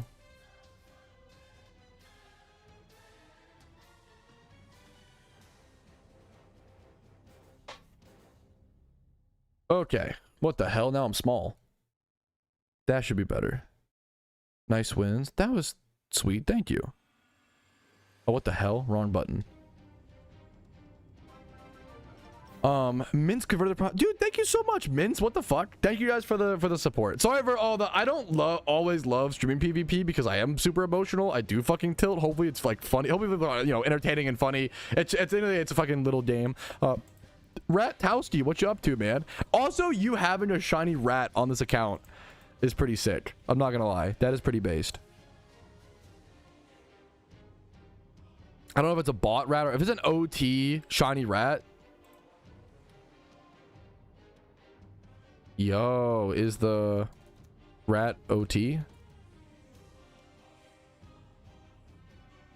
Event seasons usually are in the game for about 2 weeks, like 14, 15 days. If you've already seen this, my apologies, but here is my event preparation guide for this year, which should cover hopefully everything. On main, God, that's fucking cool, man. I love the account. I love that. I love stuff like this. Okay, let me be clear. Let me do that over. Okay, I think now we finally start our gym rerun. We're finally... It took us a while, but we're finally... We have to start our gym rerun to de-tilt from the PvP, man. I don't know how Spidget does it every day. This should be 62 as well, not just 60. This should be 62. We did one yesterday and didn't ever clock it. Dude, thank you for the sub, Chameleon, the Prime. Thank you for all the... Dude, congratulations. That's all your hard work. Like, OT decks as well as like the definition of just like grinding and hard work and planning things out. And that's all you, man. You know, the guides... A guide can only help so much with something like that. Congratulations, man. Nice work. Congrats, dude. Okay. I'm just happy to be here. Well, I'm happy to have you. We're gonna... We go through a roller coaster every day, okay? That's the beauty of it, man. That's the beauty. And just that sun you got, that was too much, man. That was too much sun for me. I'm gonna be so honest. I'm gonna be so real.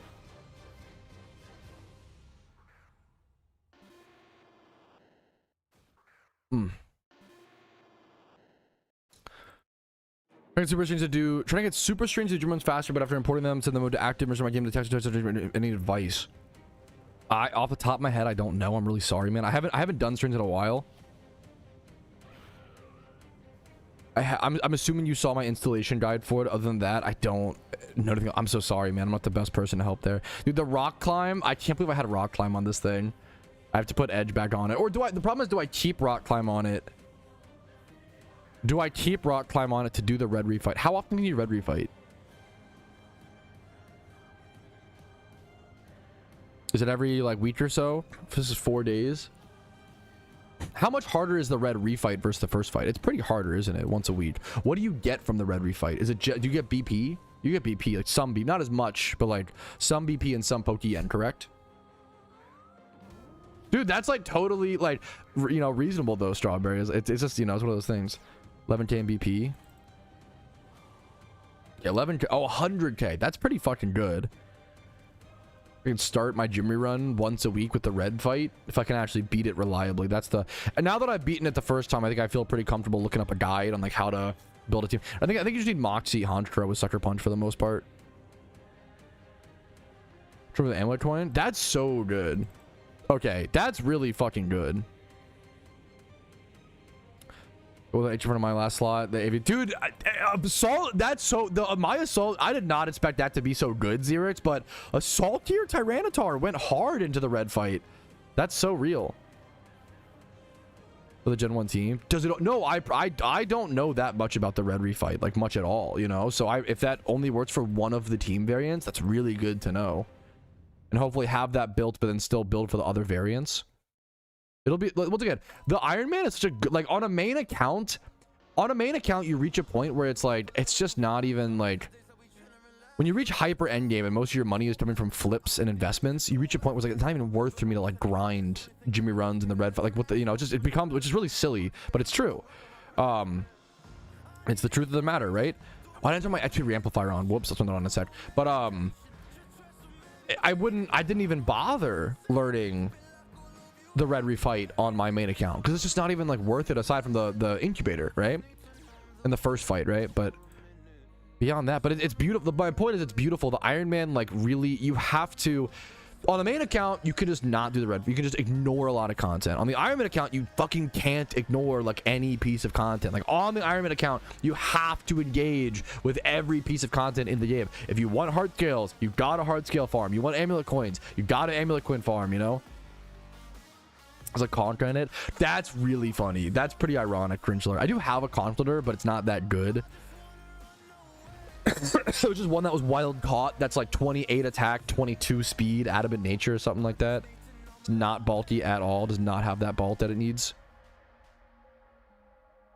It's beautiful to learn all these different intricacies of PokeMMO and be like motivated to learn them. Versus there's so many things I would learn in PokeMMO just to make a video on it. But it's like, what's the point of actually doing it on a main account aside from the fun? Which, like, you know, fair enough. More power to you. But on an Iron Man account, there is a point. An Iron Man account brings back reason into the game. It brings back a reason to do things. I'm just glazing the Iron Man account, but I don't know. I was feeling really lost prior to the Iron Man account, so it feels nice to have it. That's all I'm trying to say. That's all I'm trying to say.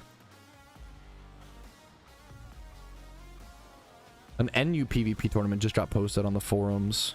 This is fucking cursed art. What? Let me show this.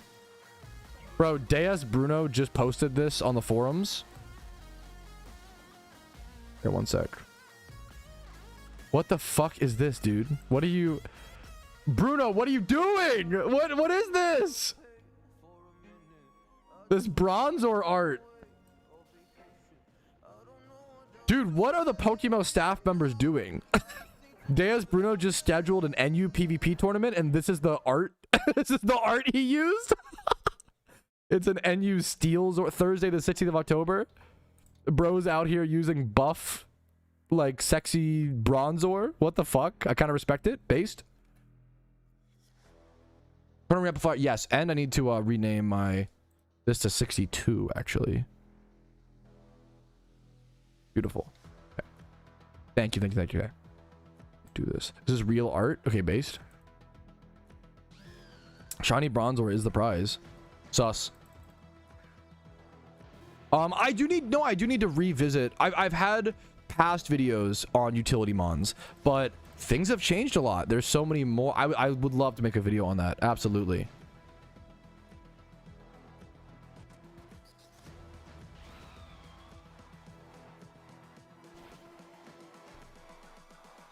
Humans, what have you learned?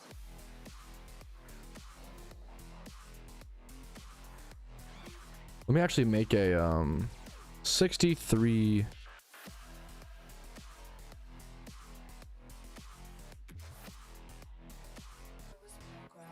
in 4 days. That's fucking unreal, Vincer. You're turbo grinding, dude. That's insane. Do you think that this... Ooh, man, this is just a question, and I'm just gonna give my opinion and my guesstimation, but I'm kind of sad to give this answer. Someone said, do you think that this is the year they make raids permanent?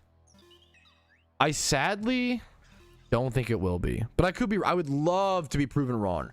I do think that raids being permanent is one of the most important end game activities one of the most important updates they could add to the game. It adds a sense of a go-to activity to go do for most players. I think it's super crucial. I feel like there were other things that are higher up on the priority list this year, for better or for worse. I think figuring out the temporary incubator situation, following through on the promises they've already talked about. The problem is they're kind of piling up these promises, or at least like things they've discussed that they want to add to the game. They're piling them up, and then none of them are coming out. So that's like the biggest problem. The devs have kind of backed themselves into that corner, and it's something like the wishing stone. Honestly, the wishing stone kind of represents a lot of what the PokeMMO devs, how they operate, and I love them. I'm not trying to, I feel like I'm being so harsh on them recently. But the wishing stone is, if you don't know, the wishing stone is an item. It's an untradeable item that was, it's basically an IOU. It was given to the players for completing the, I believe it was the Christmas event where it was first introduced. It was first introduced in some holiday event, and it was given to the players basically as an IOU. It's an untradeable item that does nothing. And they were like, you know what? One day it'll do something. And it's now been like 2 years, and it still does nothing. And they ended up doing like 3 different, people have three wishing stones on their accounts, like, and that's kind of been, unfortunately, that's kind of been the PokeMMO like devs, and they've done it to themselves. Like, they've kind of been this like promising these things, and then, or like not even promising, but just like talking about these things, which to player base comes off as that, and then just never following through. And I don't know what's going on, but it does weigh on you after a while. That's for sure, man. Yeah. It's a lame answer, you know. It's kind of a sad answer, but yeah, wishing stones. Yeah, their whole philosophy has kind of been wishing stone coded recently. Yes, that is true, Vincer. Thank you so much for helping with that. Yes, I do plan to do some dedicated shit on the Ironman account. I'm kind of there, tape of ducks. I could do some. I think I might. I really miss it. I really miss shiny hunting, and I really want to get back to it. The problem is, to truly get back to shunting, I need to make sure I'm fully prepped for the event. I need to and first I need to get more like expert lures to shiny hunt. I could just go sweet scent and tough life. I want to do that. I want to make sure I'm super comfortable, but maybe I'm just being too, I'll probably do some shunting before. I will do some dedicated shunting before Halloween event season for sure. Maybe one sec. My nose is getting a little stuffy.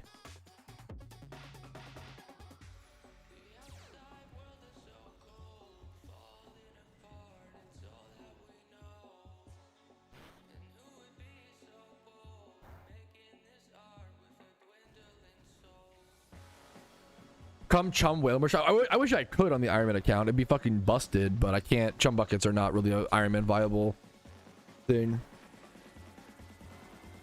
Use my wishing stones to wish for infinity wishing stones. Yeah, eventually we'll get 5. You're in hand. Fucking hell yeah, Clark. Or after you're like, that's like one of the best feels, dude. It's when you do like a massive walk, like a 15,000 step walk. Now, like, you've done like so much. You're already so productive for the day. Now you can just, you know, I kind of love that. I respect it, man. My feet ache. Yeah. Good for you though, dude.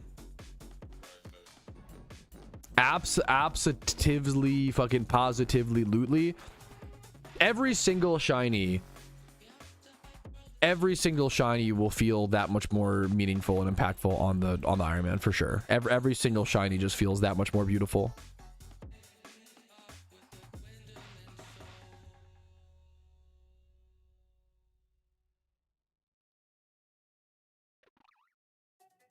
Every achievement, the harder something is to get, the sweeter it is, right? Like every achievement is sweeter on the Ironman account because you put more effort into it. Even the 6 shiny Ponyta, maybe not every achievement. Okay, good point. Fair counter argument. I don't even want to see the like, I don't even want to see the fucking 4th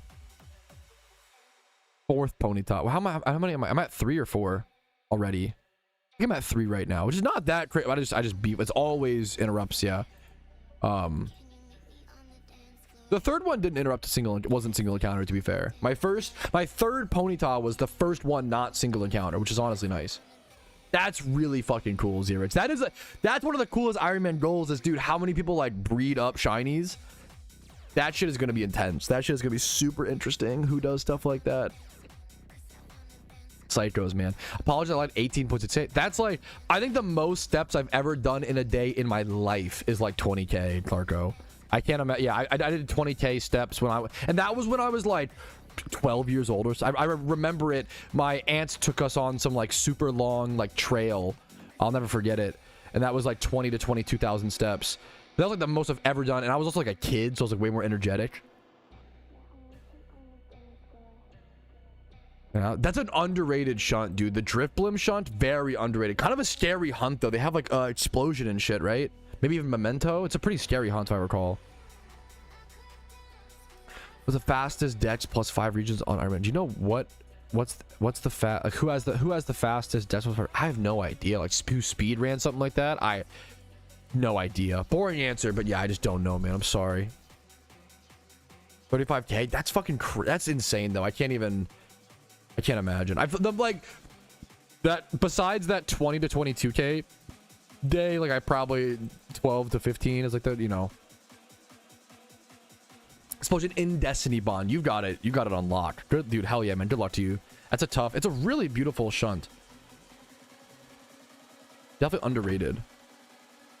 I think Iron Crowder got the dex in all 5 regions done in like 115 hours. That's fucking criminal. I couldn't even do all 5 of the regions in 115 hours, let alone the Pokedex on top of that. That's like insane. That's like a legit speed run. Dude, I tried to get speedrun.com to accept PokeMMO speedruns like way back. To be fair, I probably had like 3 to 10,000 YouTube subs back then. I wonder if I reached out now, they'd be more open to it. I got the fucking runaround from them like really hard. I tried to like DM people who like ran the Pokemon fan game speedrunning subreddits. I would message one person and they'd be like, oh, just message this person instead of me. And then I'd message them and they'd be like, message this person instead of me. And then I would message the other person. They would just ignore me. Dude, I'm not gonna lie. It makes sense. Like, oh, it turns out. And I love speedrunners. I love speedrunners. It turns out speedrunners don't exactly like aren't good at like returning emails. Like, you know, which, you know, makes sense. That's so annoying. Everybody's got positives and negatives. I'm not good at it either. I totally get it. Like, I'm like, what's the sponsors working with sponsors hate working with streamers and content creators to some extent because we are infamously terrible at responding, and it's really bad. I'm part of the problem sometimes. I know I've definitely left some sponsors on red that I was interested in, but I just like didn't have the mental energy to like respond. And that's, yeah, there's not really an excuse. It's still dumb, but yeah, I would love to get dude, it's really beautiful. It's crazy the amount of Ironmen that are doing. I'm so proud of like all the Ironmen that are doing amazing things, dude. I don't know, Iron Veggie, Xerex, like I fucking love you. It's so impressive. Grinchler, like all you guys are in chat as well, like, but it's just so crazy. Sort of glaze people in chat, but I think it's simple as, yeah, based. I try to, dude, I have like a dedicated time period where I usually spend, I had a problem for a while where I actually spent too much time. I spent too much of my time for a period of my content creation responding to Discord DMs, responding to comments. I would spend so much time responding to my community that I didn't even have any time to make videos, and like I didn't have enough time to create stuff. So it became a problem at a certain point. But I think now I'm at a good spot with it, where I respond to still a fair amount of people. I still feel terrible. I always feel terrible not responding to people, but I can only get to so much. You know, it's one of those like weird. It's dumb, but it is what it is. Is there a way to calculate mile? Like, what do you mean? What's up, TYZen? Thank you. What's up, dude? Responded to me. Base. True.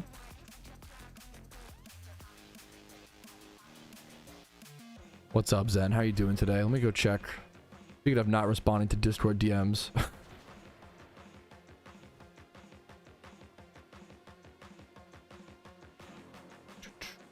Always respond to Spidget. Love him.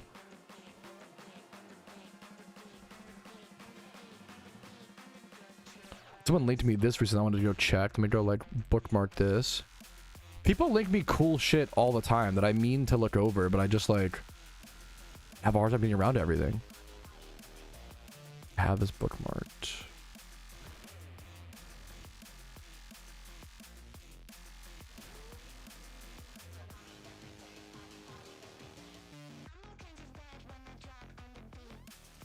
Clarko just messaged me on Step Up, which is an app about getting steps.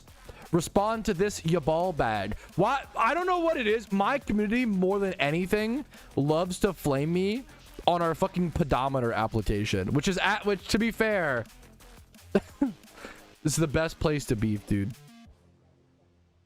Did the One Piece rant happen yet? I think we've had enough One Piece rants for a lifetime. I'm gonna be honest. My main still, dude. This is actually a great. this is such a fantastic sentiment, and I felt this exact same way in old school RuneScape. And I'm gonna give you I'm gonna tell you my advice or give you what I did, even though you didn't ask for it. So sorry about this, Tape of Ducks, if it's unasked for advice. Tape of Ducks in chat says, I want to make an Iron Man account, but it feels so daunting. It feels so daunting when I feel like I still have so much to do on my main account. In my opinion, if you feel like you have so much draw and you feel like you have still so much to do on your main account, don't start an Iron Man account. I would not, as much as I love it, I would not recommend it. I would wait. There's never, you know, I think you start an Iron Man account. I had the same exact thought process in old school RuneScape. In old school RuneScape, I was playing my main account and I was looking off into the distance of people like settled and other Ultimate Iron Man, and I was like, playing an Ultimate Iron Man seems so fucking fun. It seems so cool, but I'm still having so much fun on the main account. I don't want to give that up yet. And there's no reason to. If you're still having fun on the main account, do not stop. Don't give it up, man. Keep playing that. And then one day you might reach a point where you're like, you know what? Like, the main account is getting a little old. I would like some variety. Let me try the Iron Man account, see if it's for me. This is exactly what I did in old school RuneScape. And I was like, oh shit, I actually love playing Ultimate Iron Man. Now it's my main game mode. The same exact, it's funny, I'm doing the exact same process in PokeMMO where, like, I quit the main account to play the Iron Man. I'm like, this is now my main account. Like, I love this so much. It's like, I love both, but this is more enjoyable to me at the moment. Like, if you're still having fun on your main account, don't make an Iron Man account. There's no reason to. I would wait, be patient. Don't rush things like that. Enjoy. If you're enjoying a game, just keep enjoying it. You know, sometimes we can't really control. It's like the 2-week Minecraft phase. Like, if you're enjoying Minecraft, keep playing Minecraft. Don't, like, you know, take a break from it. Sometimes you can only enjoy something for a period of time. You can't really you can't always control when that period will kick in, if you know what I mean. Really glad you asked that. You brought up that point that I'm sure a lot of people feel the same way that you do. It's a great sentiment to bring up.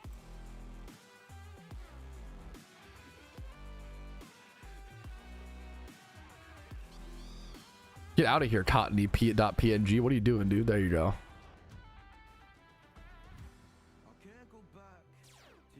Been here since? Dude, fucking, yeah, yeah. Hell yeah, man. You know, we'll have more rants. We have plenty of other... I do feel like I recycle too much of my content, and I don't mean to. I feel like some people might be like, wow, you know, like... It's literally just that I get sucked into conversations. I like to yap, dude. I get sucked into conversations, and sometimes it has me talking about the same topics over, because I'm really passionate about them. Like, I really only just I'm just here to fucking yap and be me and talk about what's on my mind and my brain, and I'm honored people watch. I'm here to be me, and if you guys watch, that's fucking insane. I really appreciate it. Yes. The list of things I still want to do on my main account is enough for the next 2,000 hours. I didn't start my Iron Man until 9,400 hours. Like, you gotta keep that in mind. Like, that's pretty high. I wouldn't assume that of anybody, you know, other people, but just for a reference, right? Like, yeah. There's so much beauty on a main account. There's so much to do. And part of me misses the main account sometimes. It's not like, you know, the Iron Man's not just better than the main account. I'm just enjoying it more overall, you know, at this current time. I don't know if you noticed, Tom. I think that's fair, Tom. I don't know if you noticed, Tom. I started to not include it. I started to, like, I think yesterday, I think this was the first time. Is it Wednesday? I think this was the first time I brought up the Safari Showdown this week. I didn't bring it up Monday or Tuesday because I agree with you. If it's a weekly thing that happens every Saturday, I don't think I need to talk about it every single day. I think it's too much. I agree. I don't want to cover the same pieces of content over and over and over again every single day, you know? I try to shake things up, and I try to make changes. Every single day I'm making changes to hopefully be a little bit better. That's, if you can be 1% better every day, that's the goal. The only reason making an Iron Man account now is if you still have on your main account are the event vanities. That's true. That is true, to make an Iron Man account early but even that, it's like, I don't know if it's worth it. I think it's better to just write out your fun, but that's true. Group Iron Man is amazing. I love that's an option. I traded for me my 11 alt. Super nice to see that. Unironically, that's fucking so fun. That's like, dude, unironically, I love this so much, Sosa. I have a team that I created for me and my 11 alt accounts. It's super nice to see the little headshots of all the other characters dripped out, and my main essentially being the center of the operation. Like, I think that, dude, that to me is like a beautiful, unique way to play PokeMMO. Like you've made your own little like one man band, and like you can see your progress in live time, and you like that's fucking. I think that's really cool, man. That's a really cool flex, dude. Absolutely, dude. That there's so many things in PokeMMO that we don't appreciate. Once again, there's a lot of things to critique. I spend a lot of my time on stream talking about critiques, and you know, the problem is there's the negative community. I try to be balanced and I try to be in this middle zone, but there is the negative community who gets mad at me constantly. Last year, when I liked the Halloween event, people who didn't like it were like, oh my god. I had people saying that I was being toxically positive and that I was like only ever glazing the devs and blah blah blah. And if you've watched my content for any amount of time, you know that's not true. I just liked last year's Halloween event where a lot of people didn't. And but the previous year in 2023, I critiqued the Halloween event heavily, but like it was just a difference because there was a difference of opinion. And some people, instead of being like, that frustrates me, like Patrouski disagrees with me, but I get where he's coming from, instead they were just like, oh, he's like bought out by the dead, like unironically, like conspiracy theories of like it's really crazy to me. Yeah, the problem is I get caught in this middle zone of, if I don't critique everything, if I'm not cynical, and you know, if I don't complain every day, the critiquing community is not a fan of me. And then if I don't ignore the negatives and only say positives, the positive vibe only community doesn't like me. Which, I mean, to be fair, I'd rather both of these communities not like me. It's lit like, yeah. Yes. It's a meme now. Yeah. The problem is, yeah, exactly. Thank you for hating on the devs. I love the PokeMMO devs. They have great flaws and great positives. I think it's just a, you know, mixture. Earlier, dude, Iron Kurt, you played fucking well and did a great job. If that was, dude, nice job. That was a great game. That was a great game. I literally, I think I ended that. And there were some games today, Austin, where I was fucking tilted and I was like, that player did not deserve to win, and I was fucking mad. I think if you were Iron Kurt, you were one of the players where I was like, that guy just played, you know, really well. Could have gone either way. GG's, love his team. I think you had access to Roughstin, Garchomp. You put like a lot of effort into building your team. The Roughstin, Garchomp, the multi-scale, I assume Dragonite. You played great, man. If that's who you were, if you're thinking of, I'm thinking of.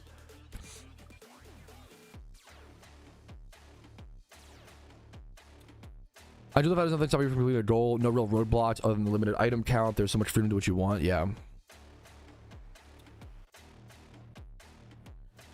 I get that. Yeah, it sucks when if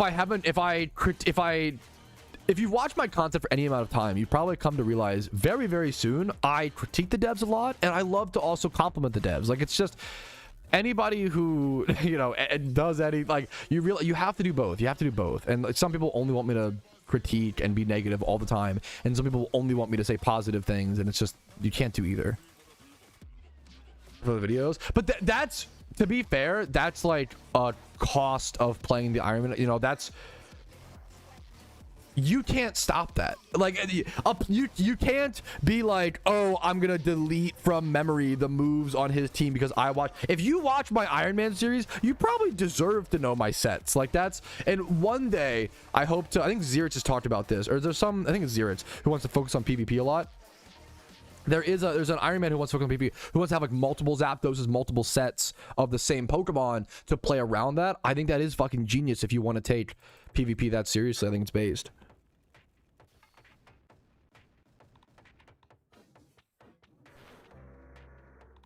I was making stuff recently. Found out. What do you think? Generating Pokemon? I have no idea, Bendy. It's a really funny question.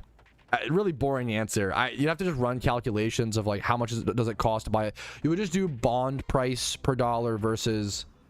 Actually, it would be pretty simple, wouldn't it? How much does it cost to buy a bond in US dollars? How much to buy a bond USD OSRS? A bond currently costs $7. Is that true? Old school RuneScape bond. Where do you even buy bonds? This says $9. This says $9 in the wiki.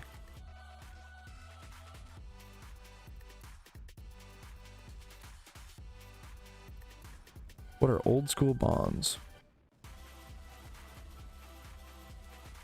Every patch? Yeah.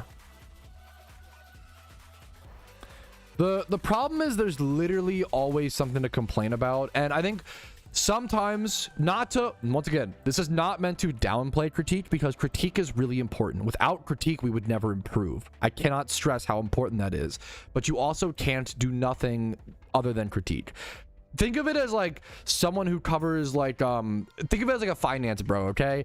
Someone who covers finance. If you watch a finance content creator and all they ever do is cover the rises in a market and never cover the falls, that's a massive red flag. The same way, if a finance content creator only covers the falls, you have to, if someone is only covering the downsides or the positives, it should be a massive red flag to you that this person has an agenda they are trying to push, and they aren't looking for the actual reality, like the truth of the matter, right? The same is true for like positives and negative in content.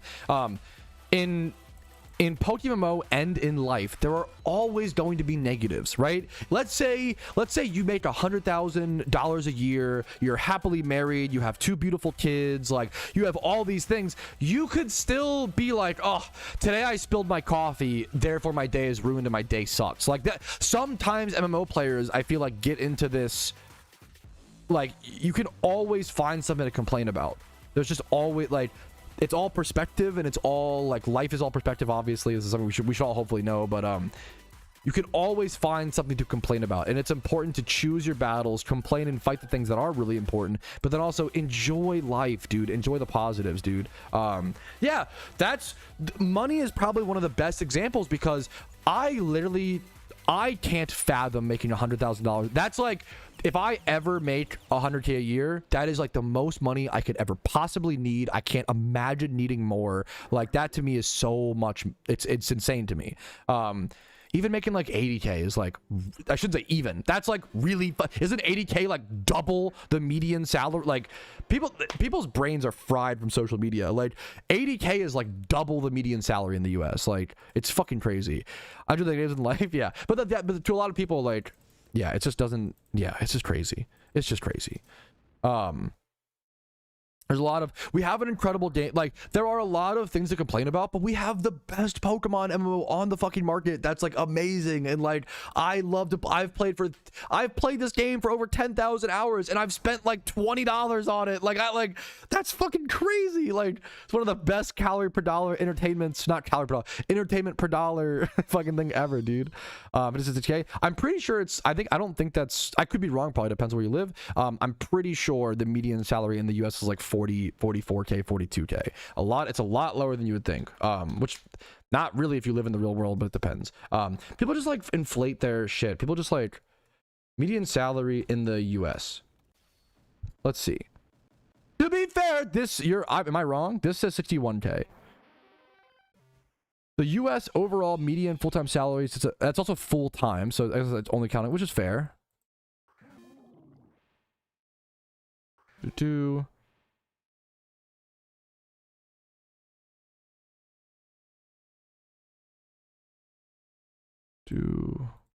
I think you're right, chatter. I think chatter is correct. My apologies. Let me double check though. The median weekly earnings of a full-time worker is around like $1,200. Second quarter of 2025. That's really good. I feel like if you're making like 4K a month, that to me, I just grew up poor, so my perspective is also like off. I feel like if you're making 4K a month, you fucking made it. I feel like that's like, not like, you know, not rich, but like, that's really good. You should be proud, is what I'm trying to say. That's like really fucking impressive in my opinion. This says the median income is 44K. There's different sources that say different things. This is 2023. I think it changed a lot. I think the problem is it changed a lot from 2023, like from like the last few years. I think it's up to shit ton. Because this is from 2020/2023, and this says 44K. I think over the past few years, it's changed a lot.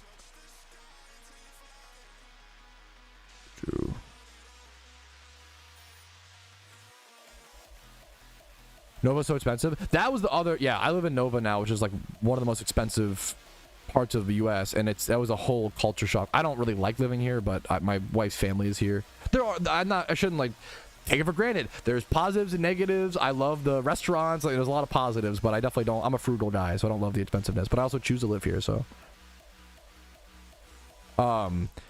I don't like when people bring up like, so what if I say, hey, the median wage is this, and if you're making 4K a month, you should be proud. I don't like when people bring, oh, what about if you live in New York? You're bringing up outliers. It doesn't make any, we're talking averages. Of course, you can always bring up outliers to a discussion and be like, you shouldn't do that though. It's not logical to bring up like outliers and be like, oh yeah, like, of course I would agree with you. Like it's just trying to like prove me wrong, but like, obviously I would agree with you. As well, and it's brutal. Yeah. There is some. I love the movie theaters. I love the restaurants. I can't like. I should appreciate the dude. One of the biggest. It sounds silly. One of the biggest. As someone who grew up in a really poor area, which has gotten a lot. Which, to be fair, I think the county I was born in. I bet their GDP or whatever the fuck is like. They're doing very well now. But it was poor when I grew up there. And fucking one of the things you learn the most from growing up in a poor area and moving to like a really wealthy one, affluent or whatever the fuck you want to use, the landscaping. One of the things that stands out the fucking most, it's really weird but it's true, is like how many like parks you can go to that are clean and nice, and the trees that are planted alongside these like apartments and developments. The landscape, it's crazy how much money affluent places put into landscaping, and it honestly, it raises your mood, it raises your mental health. It, you know, if you live in a rich area, it allows you to kind of succeed more. It's kind of like a rich get richer. I get why people want to, you know, live in rich places, because it does propel you to do better, and it propels you to like, but to like a good and bad degree.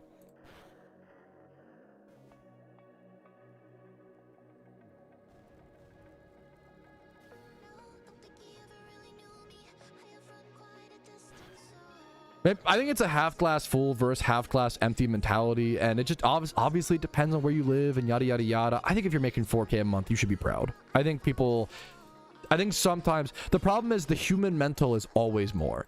You, as a kid, you're like, I'm gonna be super happy if I'm making 2K a month, and then you make that, you're like, okay, now 3K, now 4K, now 5, now 6, now 8, now 10, and it's never ending. You're never gonna be happy. Like, if that's the problem, is at a certain point, all of your basic needs are probably met, and a lot of people don't want to admit that, and they want to blame like, oh, I'm not happy because I'm not making enough money, or I'm not happy because of this, I'm not happy because of that. At a certain point, like, you're probably not happy because your mental health, or because like your mind is not right, which is really hard to admit, and like, it's just tough. Yup, people always, one of my biggest fears, people always live right below their means, and I fucking hate that lifestyle. I think it's really unhealthy. If you make 2K a month, you will spend 1900. If you make 4K a month, you'll spend 3800. Stop fucking doing that. If you like, I think you need to live like well below. My biggest goal is to always live below my means. I think it's so fucking important, but it's really hard. The problem is when you make more money, you're like, oh, I deserve, which you do. Like, it depends. If you make more money, you're often working harder. Not always, it depends, right? But like, sometimes you are, and you feel like you deserve that treat, you deserve that, you know. It's just tough.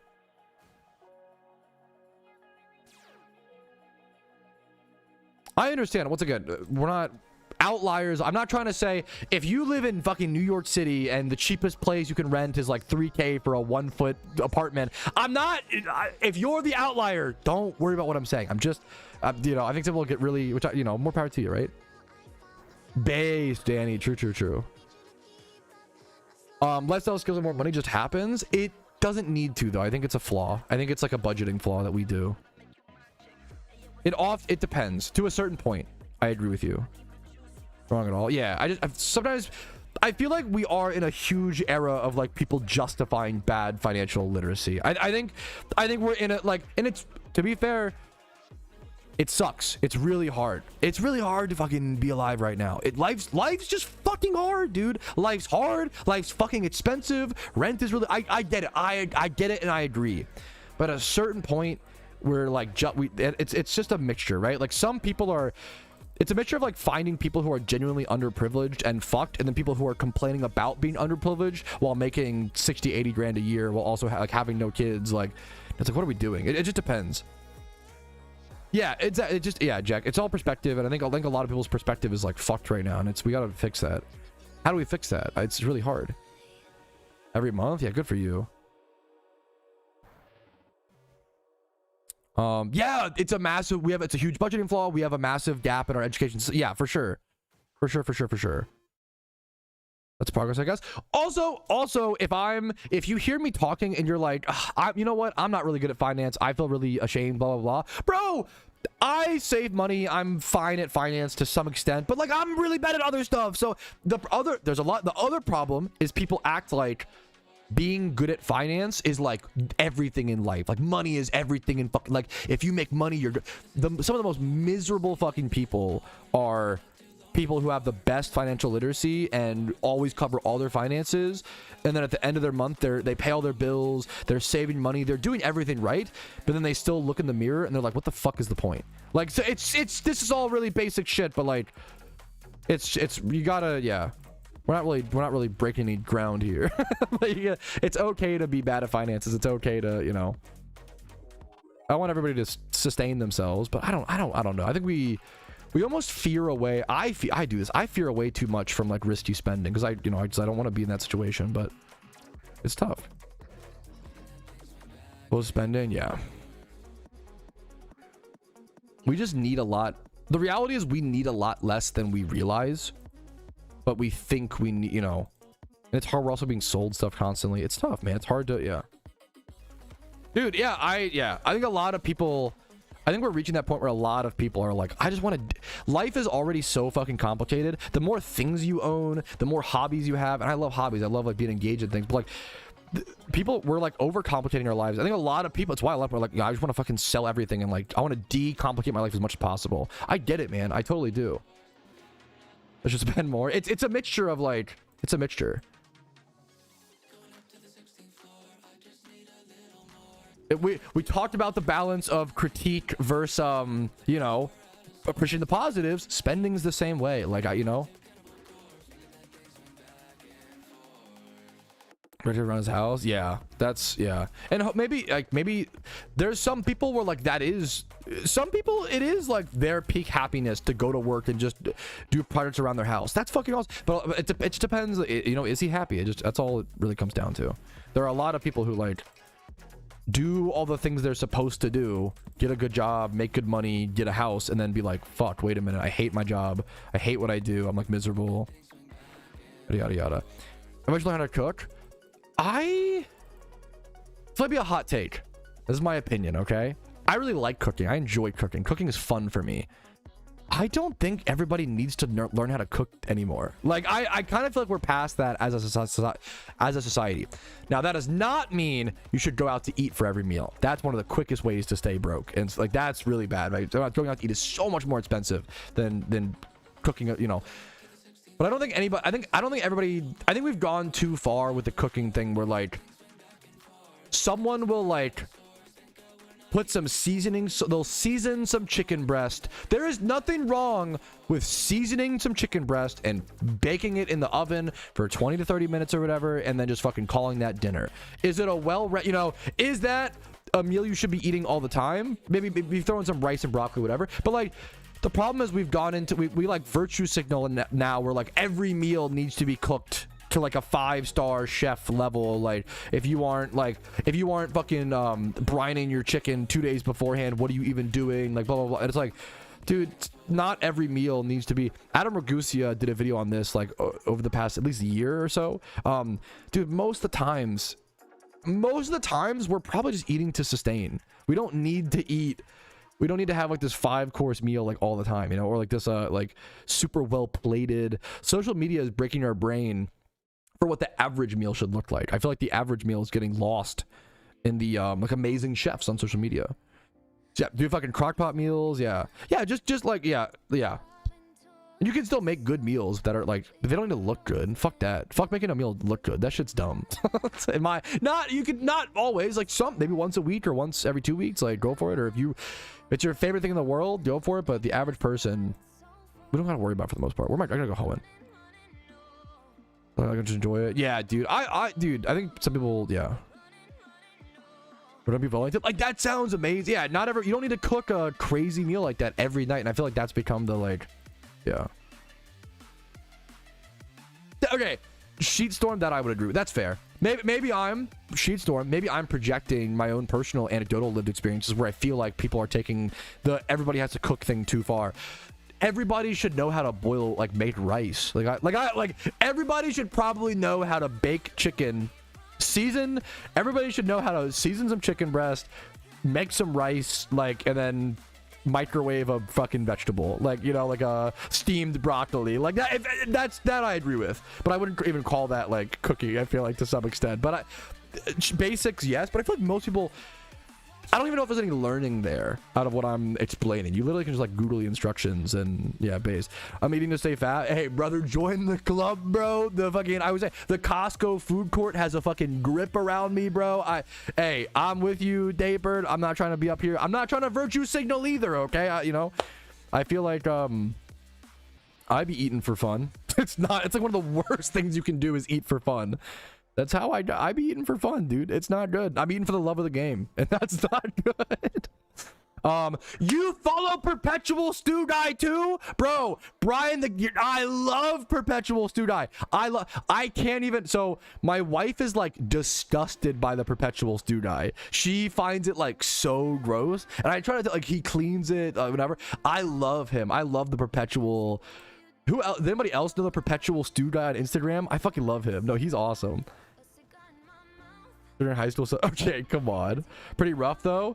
He fucking added, was it day 100 where he added placenta? Dude, that also sounds insane to anybody who hasn't seen the video. There's some product you can buy that's like dried. It's like I don't know how to describe this. It's not like I can't even, just look it up. Just look up Perpetual Stew. There was one episode where he added like placenta. It's meant to be like a cooking thing, I believe. Dried. This is a terrible Google search. Powder. And he added it to his stew and he was like, yeah, it was gross. Pros and cons of placenta encapsulation. What is they're like it's like a fish oil pill type thing. Do you just take this? It's like a health guru thing. You're supposed to like take them. I'm not gonna read. Okay, I'm not gonna read any of the pros. I'm only gonna read the cons of taking placenta in capsules. No large randomized study currently exists to suggest that there are any any risks associated with it. How is that a con? What do you mean? On very rare occasion, how is that a con? She's bought out by big placenta boys. That's crazy. If your wife on a special occasion, I mean, I would just do like a steak or salmon and asparagus. She loves salmon, baked salmon with like some seasoning. I like to splash teriyaki sauce on salmon before baking it. I don't know how much it does, like teriyaki sauce and like soy sauce. A good baked salmon is nice. I probably should cook salmon in the pan. I fucking hate it. It's so much easier to bake it. I like the crust you get on the skin. Well, I eat the skin, she doesn't. Salmon and like a vegetable, like asparagus. I don't like asparagus. Asparagus is fine. I don't hate it or love it. I like Brussels sprouts. For a special occasion, I'd probably cook her like a salmon or steak and asparagus type. They're pretty basic. Maybe like she likes this thing called lasagna soup. I'd make her lasagna soup. That'd be like things like that. Depends on how special, you know? What are we talking? We made Thanksgiving dinner last year. That was fun. Costco food court has bore witness to some biblical amounts of greed out of me. Bro, that is so... I'm a new Costco member. I've only been going there for like 2 months. Maybe like 2 or 3. Dude, I have eaten so many chicken bakes, man. It's so fucked up. Of course, you're a skin enjoyer. I don't like wasting food, man. I always say I eat the tail on shrimp. My wife, whenever we get sushi, like sushi buffet, not like you know, if we get a sushi buffet, my wife gives me the rolls with the tail because I'll just eat them. I eat the tails on sushis. I eat the skin on kiwis. I eat the skin on salmon. That's like the nutrients, you know, the skin on salmon. The tail is crazy work. A lot of the stuff has nutrients. Does it Does it hurt the flavor of the shrimp to eat the tail? Yeah. Like, would eating without the tail be better? Yes. But I can't waste food. I can't resist. I can't resist letting the tail go to waste, dude. It can be, as long as you wash your rice. Okay, it depends on the dish. Don't get me started. That's like, for some reason, that is the most, did I say wash? Fuck. That is the most charged conversation, is whether or not you should wash. Because it makes like 90% of the world eats rice, and like 80% washes their rice. It depends on the dish. Something you don't eat, I'll eat whatever. Wash the rice. Don't rage bait me. It depends on the dish. A lot of people will swear by, you have to wash your rice. You should wash your rice. We've had this discussion a million times. You don't need to wash your rice, health-wise. And you actually shouldn't for certain dishes, but it depends on the dish. It depends on the texture you're looking for. For a risotto, you specifically do not want to wash your rice. You will actually ruin a risotto if you try to, or like orzo, whatever you're using for it, right? You will ruin the dish if you wash that shit, because you get the starch off. Yeah, the point of the washing your rice, you wash off, when you wash the starch off, it makes it less sticky and more like full fluffy kernels. But if you don't wash your rice, you it makes it more of like a rice porridge type beat, and it makes it more a little more gloopy, a little more stuck together, and that's important for certain. It depends on the dish. It depends on the dish. For like sushi rice, you would always wash your rice. For a lot of Asian dishes, you would almost always wash your rice. But it depends on. That's why that's a lot of, you know, most rice is eaten in Asian dishes. It depends. It depends on, yeah. I wash it, but I don't wash rice. How cooked am I? Washing your chicken is cooked, I will say. But I don't know. It's one of those things. I'm against washing chicken. You shouldn't do it. It's literally just a health risk. If you were a restaurant and washed your chicken in the sink, you would get shut down. It is a health hazard. It splashes the salmonella and splashes the stuff all over the sink. However, you can, if you don't like the sludgy feeling of the chicken, you can dry pat it down with paper towels, which is based, if you prefer that. But even then, it's one of those things. You shouldn't wash your chicken, but like, it's one of those things. We hurt ourselves all the time as humans. If it really makes you that happy to wash your chicken, like NFL players go into the Thunderdome and like risk CTE every day for what they love. If washing chicken is fucking your calling, bro, if it's what you truly love and you want to risk salmonella for yourself, who cares? I guess. I don't know. You probably shouldn't do it, but I'm becoming more and more tolerant every day, okay? Even of things like that. Pronounce the O in risotto. Do you say, what the fuck do you say? Isn't it risotto? Risotto pronunciation. Nunts. Me pronouncing how to spell the word pronunciation. Risotto. This says risotto, to be fair. Am I wrong? I always thought it was risotto. I haven't had that much risotto. I'll never forget the first. Okay, I always say that in my opinion, Italian food is good but not great. I kind of think Italian food is. I wouldn't say it's overrated. I wouldn't say that. I got people like it. I'm not a huge fan of Italian food personally. Risotto or risotto? Risotto? What the fuck? Risotto. No, that's stupid. Risotto. British pronunciation is risotto. Americans say risotto? That can't be right. That sounds horrible. I'm gonna keep saying risotto. Anyways, dude, risotto was like one of the first. I get why people like Italian food so much. It's not really for me. Risotto, I was like, holy shit, I get it. Risotto is really fucking good. Risotto is so fucking good.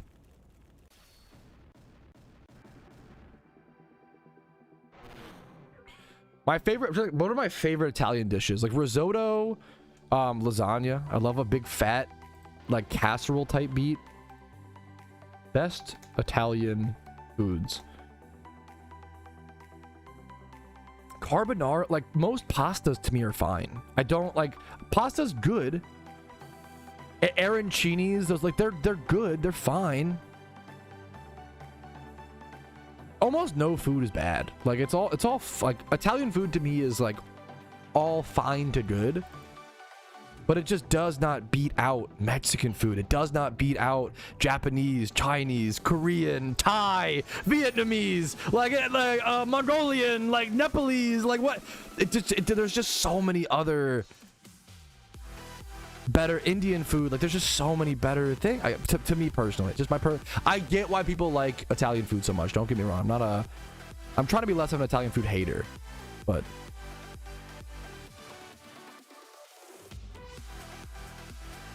And he has to make? Absolutely.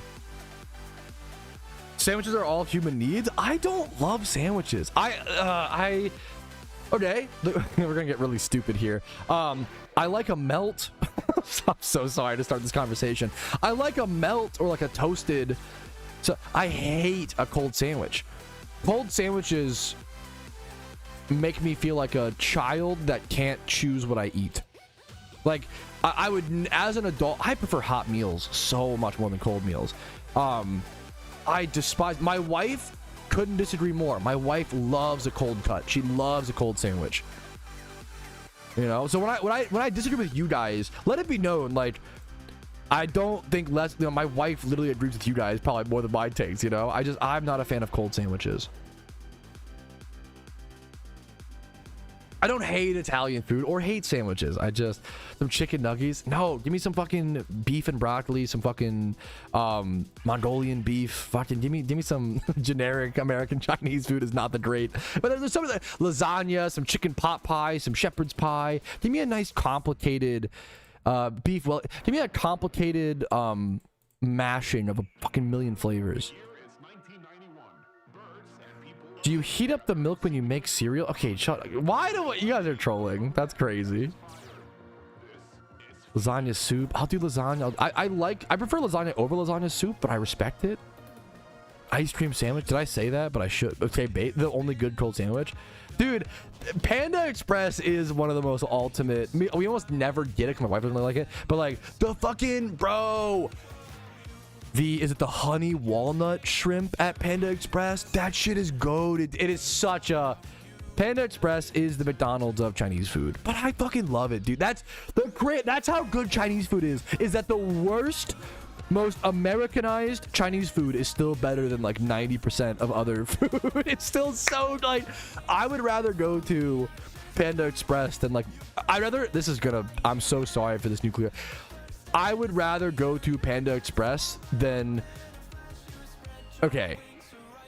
Let me qualify this.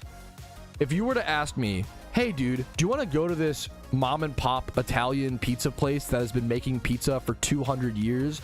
Or would you rather go to Panda Express? Flavor-wise, I'd rather go to Panda Express every day of the week. But I would still go to the Italian pizza for the experience once. I would go there once and then go to Panda Express for every other day of the week. There you go. Horrible indigestion. One of the best YouTube videos. There's a YouTube video of like first generation Chinese immigrants who moved to the US like 80 years. They're like 80-year-old Chinese people who've been making like homemade recipes like from China for like 90 fucking years. And they fed them Panda Express and they were all like, wow, this is actually really good. What the fuck? This is really tasty. And then they fed like 22-year-old like Asian Americans Panda Express and they were all like, this is shit. This is clearly Panda Express. It tastes like plastic. It was really funny to see, like, they were like, this is clearly not authentic, but yet the authentic immigrants were like, this is really good. Like they were just like, this is really good. It was a really funny, I think it's a good wake-up call. I think sometimes we use authentic and certain buzzwords to like just act better than thou, when in reality good food's good food. Consider schedule. So, dude, Panda Express is fucked. Not that I would swear by Panda Express. It's just they were just being polite. It's possible, but that feels, maybe I'm stereotyping. I don't know how many 90-year-old first generation Chinese immigrants are gonna like be nice to save your feelings on. I don't know, dude. That's the same culture where if you're like 20 pounds overweight, they're like, oh, you've gotten very fat. Like I don't know, dude. Like That feels pretty. I disagree personally. I don't think they were just being polite. I think sometimes people want to be better than that, you know. Southern food is fucking ridiculously. Biscuits and gravy is like my favorite breakfast. Like, well, I prefer cream chipped beef, and which is like. Southern food is ridiculously good. I don't know if I've ever met anyone who doesn't like Southern food. Like cornbread might be the best type of bread. I think it's my favorite type of bread, like hands down. Cornbread is amazing. I love corn dogs. Not exactly Southern food, but cornbread, fucking thick mac and cheese. I like the like ham bits and pork they put in the green beans and the pepper. American favorite breakfast includes gravy more at 11. That is pretty. You guys should be memeing on us for us eating gravy for breakfast. That is pretty crazy. I'm not gonna lie. That one's hard to defend. That one's pretty crazy. Salmon cream cheese bagel goes hard, dude. Goes hard. Well, doesn't like Southern food. Really, Cody? Wait, what's your That's so interesting. What's your least favorite and most favorite Southern food? Banana bread. Banana bread's good, but it's not even close to cornbread in my opinion. Banana bread, I would put it B tier. We should do a bread tier list.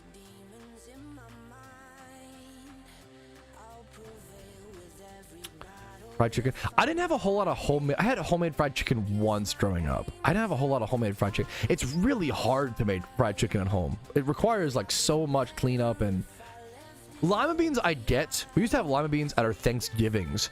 I remember I didn't realize this was weird until like I think this year. This last Thanksgiving, my wife and her parents were like, what the hell? I grew up with sauerkraut at my Thanksgivings, and I don't know how normal that is, or how many of you guys had that. I don't know. I don't know if that is normal. I don't know if it's weird. I don't know. And it seems to be, from who I've talked to, as not as traditional as I thought it was. I thought sauerkraut was kind of normal for Thanksgiving, but I don't think it is. And I didn't know why.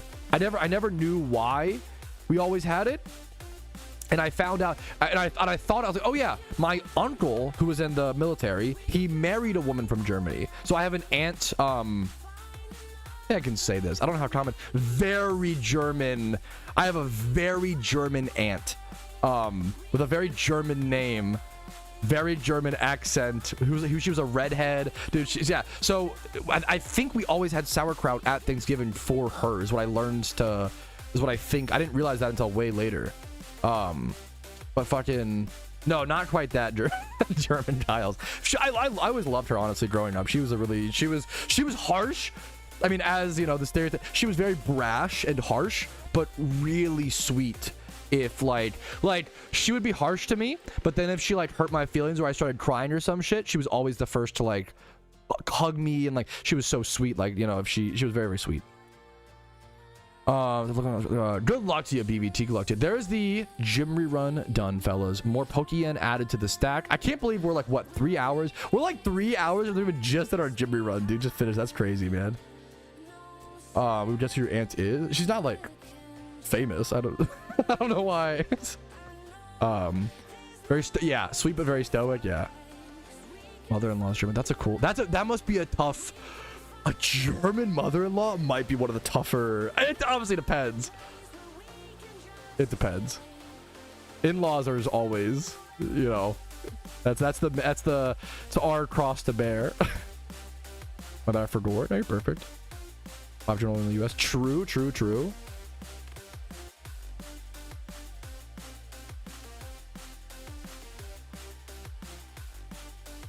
I think I can probably say her name. I don't know how German. You would never hear someone with this name in the U.S. I have an Aunt Marina. I've never heard anybody have that name except for her. Maybe I'm wrong though. Maybe it's like not.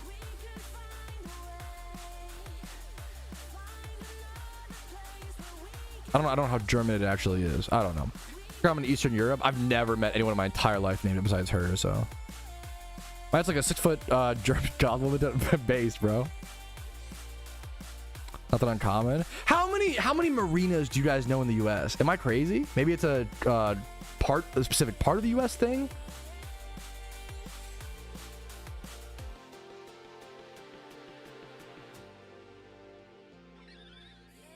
Okay.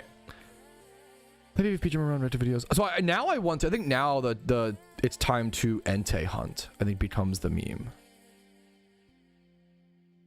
We just head over to Johto and do a little bit of casual Entei hunting. Was it high school with a Marina? Fucking god damn it. Fair. I've met one. Okay, fair. Is it called the name Marina? Yeah, but that makes sense because well, is your wife American? Your wife might be American actually, Jack, isn't she? Do you live in the? Can I ask that? You don't have to. You live in the U.S., Jack? She's Polish? Oh, I fucking suck. Never mind. Okay, so that makes sense. Okay.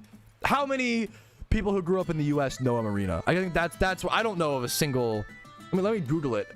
How many United States citizens? Watch it be like one. I'm like, oh, I just doxed myself. Marina.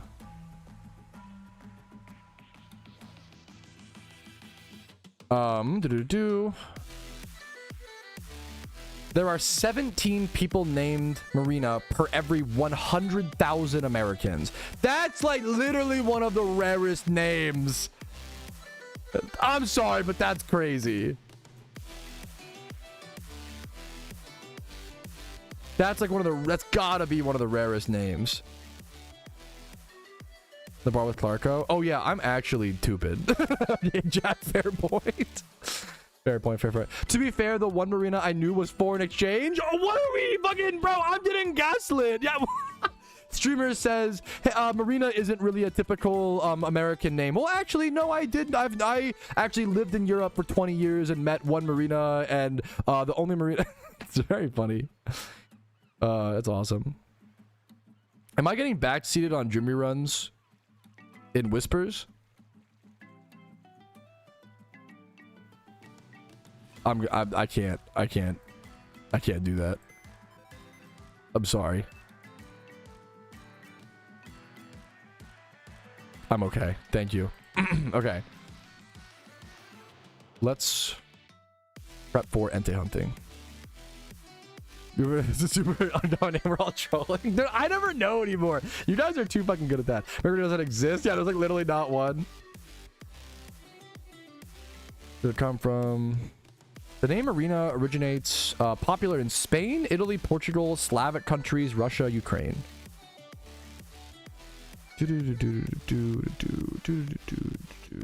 What was the last movie I covered? Was it Spider-Man 2? No, it was Ace Ventura, wasn't it? Yeah, I think it was.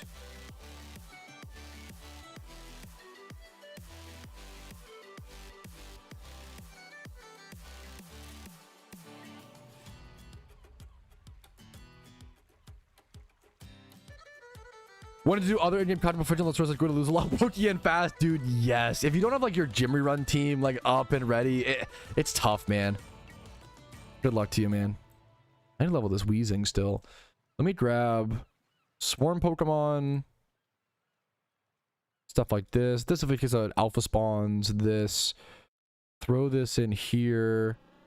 This is level 86. It's good. I need to throw these all back in my comms box at some point.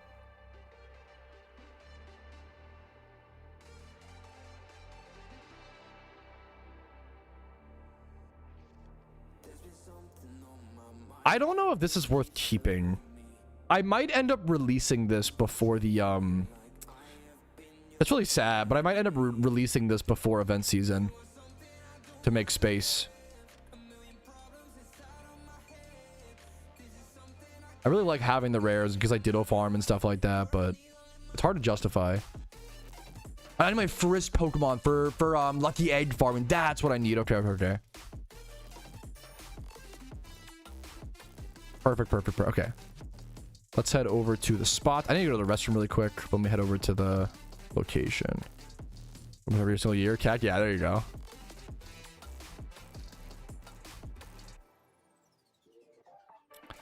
Isn't John the most common? I don't know what the most. I don't know. It'd be a fun thing to just. I love that stream covers every topic known to man. Most popular baby names, solving the mental health crisis, what's a good amount of money to make, and our philosophy and mental health behind it, what level of critique, and we just do fucking everything here, man. Literally everything.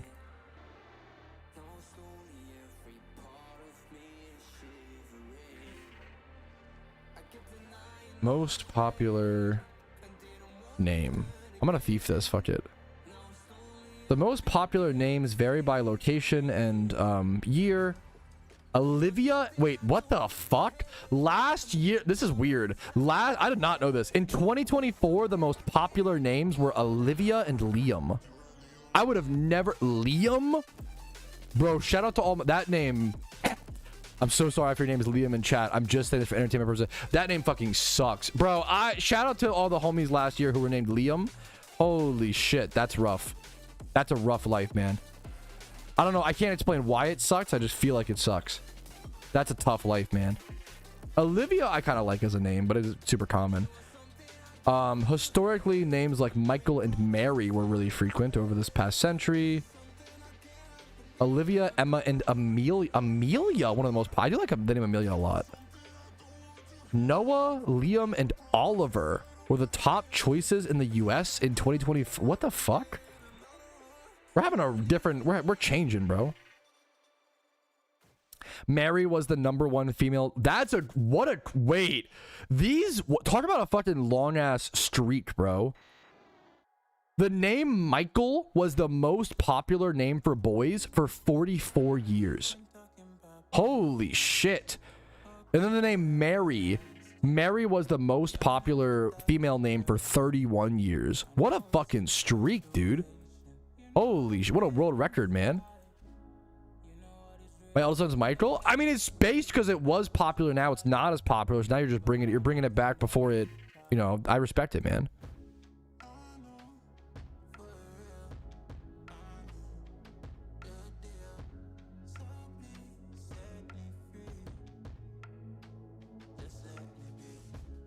Looking young for these issues. I'm 35. Much less tough, man. I'm really... I run... There's a lot of young people... A lot of young people with like spinal, like back injuries and back pain these days. My fucking heart honestly goes out to you. I kind of do want that alpha spawn. I know I just came here, but yeah, we should go get it. That's fucking rough, dude. Having like back pain... Having back pain when you're young feels brutal, man. Feels like one of the worst types of pains in general. Your whole body hurts. That and like back stuff and hip pain. Oof. Much love to the fucking soldiers out there going through that. Not to virtue signal. Not to anybody who's in pain, dude. I love you. My heart goes out. But like genuinely, those seem like some of the rougher. Alpha Victory Bell. We can catch my soak mall. We can catch this. We can just go for this. 5 minutes a day. I don't know. I have no fucking idea. I have like... I have a lot of neck and shoulder. I think it's legit from like nerd necking. I have like a lot of like neck and shoulder tension. I don't really have back problems or back pain, but I do get a lot of like shoulder and neck tension for sure. I gotta reverse the nerd neck, dude. I need a jock neck. What would that entail?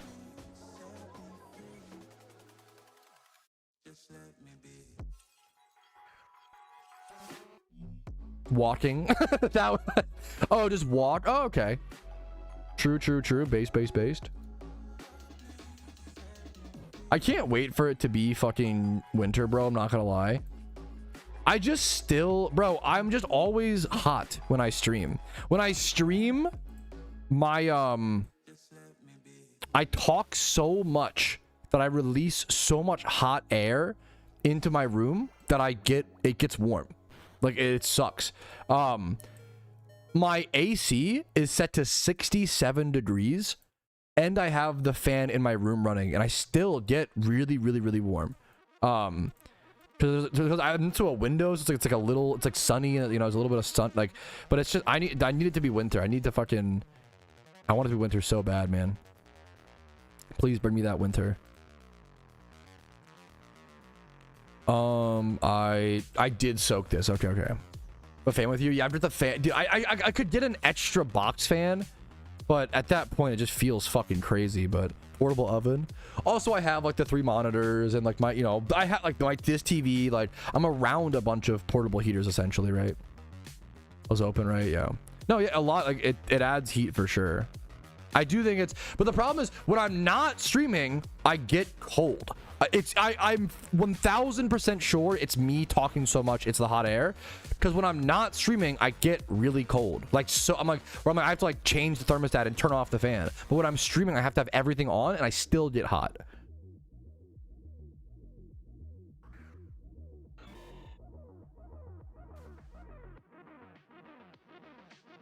I also drink a ton of water to fucking help regulate. I feel like water, I don't know if this is true, I just feel this way anecdotally. I feel like water super helps regulate your temperature. I have no idea if that's true, but sometimes I get really fucking hot and then I down a glass of water and I feel so much better immediately after. Does water help regulate the body's temperature?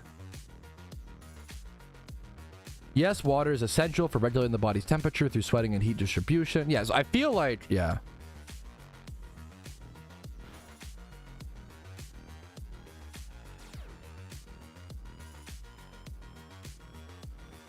It's a bit intensive base though. The space, yeah, I get that though.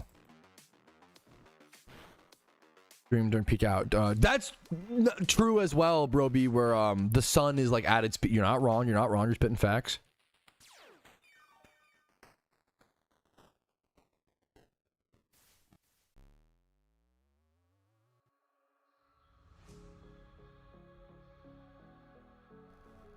Like it was yesterday. I'm really lucky. I started with Pokemon Fire Red. I love and respect those who started with Red, Blue, or Yellow. You know, I started with Fire Red and Leaf Green, and I feel like that was like one of the best places to start. I'm not gonna lie, because it just felt, it was Gen 1 still, but with better graphics and in my opinion mechanics. There's just some beauty. Don't get me wrong, I love the beauty behind, I love retro games and I love the beauty behind. Did that just kill me? No, I live barely. Whew. I love the beauty behind a lot of that, you know, the quirks of those older games. I really do. But he from talking, yeah, that's yeah, exactly, you nailed it. Absolutely, bro. That's what I'm saying though. But I think it's funny how much me just yapping, you know, affects it.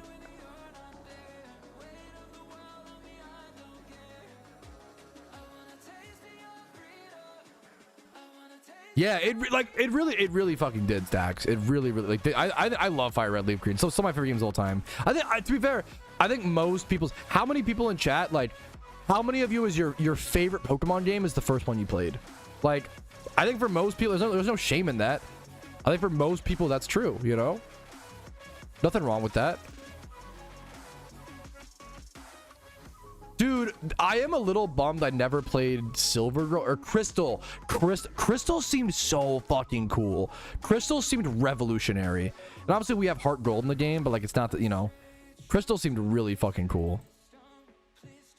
I need to revive, which is a little funny, but worth it. Yeah. And like, I also love Pokemon. So I first started playing, what's it called? Fire Red, Leaf Green. But the other Pokemon game that I love is Black and White 1. I love those games. Are one of the only other ones I played, and they were so good, man. They were so fun. I never played Heart Gold and Soul Silver, but they seemed really good as well, and I played them obviously in PokeMMO. Different experience.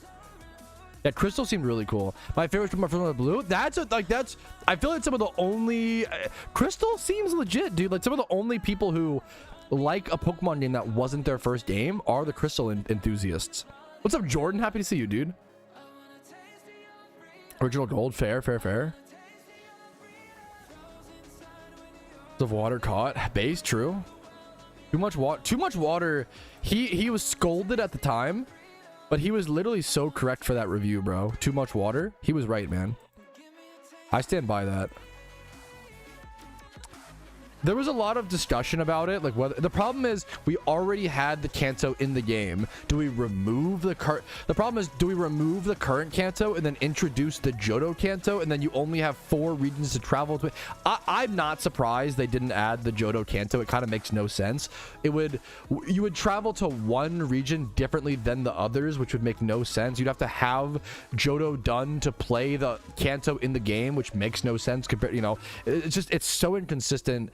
It's so inconsistent to put. It makes no sense, in my opinion, based on how they operate, to add Johto's Kanto into the game. You don't want having a second Kanto would just be redundant. It would buff gym reruns, it would buff a lot of things for kind of no reason.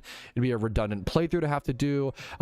If you added that new Kanto, everybody would have to play through Kanto over again. Every single player, their progress would be reset. Like, it makes total, in my opinion, it makes sense, but I know a lot of people wanted it, so I get it. I should have subbed there. Whoops. Oh no, don't. No, I got punished for not. Oh, that's so dumb. But excuse me, never punished. I was lucky. I think Black and White has the best. I think 5th gen Pokemon. Oh my god, ouch, that belch hurt. I think 5th gen Pokemon had the best music and the best graphics. I think 5th gen was where it really peaked, in my personal opinion. Feel free to disagree. We learn from my mistake and actually sub here. I haven't played the Heart Gold Soul Silver Kanto, so I can't speak on it properly. There's a lot of things I want to do. I want to keep that a shush. I've started to not say my video ideas as much, because I have noticed if I say my video ideas on stream, which, like, they're not really stealing the video ideas. I say them out loud. You know, if I say a video idea out loud and another content creator does it, I said it out loud. What, you know, you can't just delete it from your brain if you happen to hear it. Like, what are you gonna do? So you can't wait for me to, like, one day in a few years maybe do it. Like, yeah. So but I've tried to stop saying them as much. Anyways, there's the Alpha Victory Bell. Catch. 2 times it's fine. It's fine. 2 times 31 in attack, attack. Not the best breeder, but sometimes you'll need that in that certain egg group. It's fine. Not amazing, but we'll take it. Mixed Victory Bell was specifically quite good. I just realized my next Jimmy run will put me over 3 mil, right? Wait, that's really fucking cool, dude. My next Jimmy run will put me over 3 mil on the account for the first time. That's really hype, actually. That's a cool achievement, man. Should be able to do it. Yeah, fuck that. God damn it.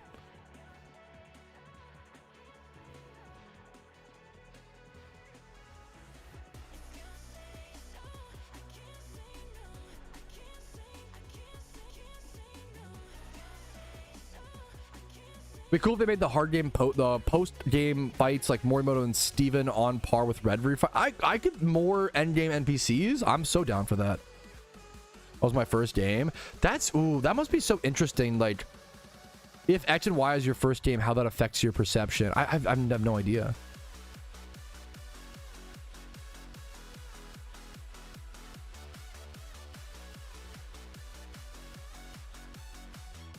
Okay.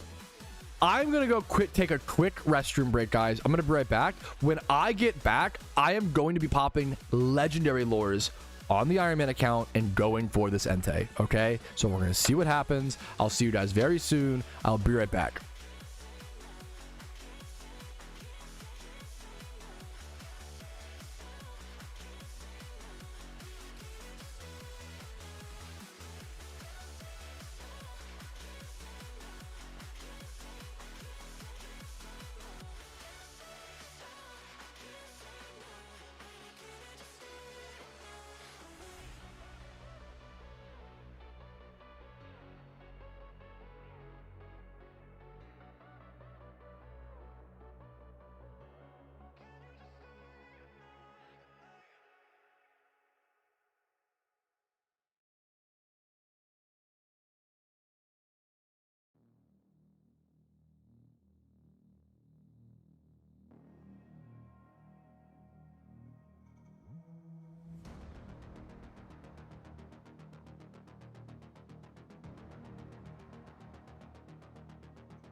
I just wish you knew.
just wish he knew.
What do you feel?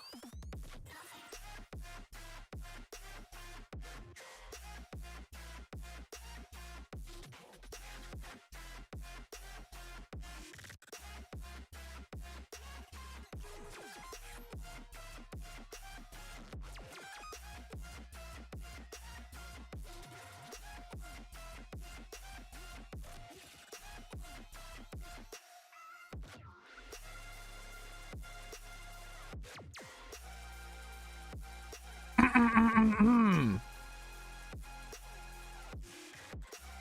Ladies and gentlemen, are you ready for the Entei hunt on the Iron Man account? I'm going to be popping some of my legendary lures that I have been stocking up for this exact moment. It is October 8th.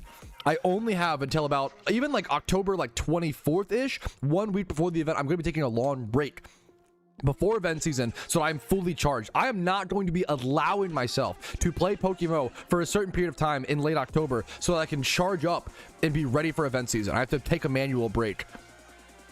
I'm going to go ahead and pop this lore and hope for an Entei. Let's see how it goes. I need to move my swarm Pokemon up here. It'd be amazing to see. This will be a really relevant Pokemon, a really important Pokemon for upcoming raids. It's one of the best Pokemon you can slot in on the Fire Raid team.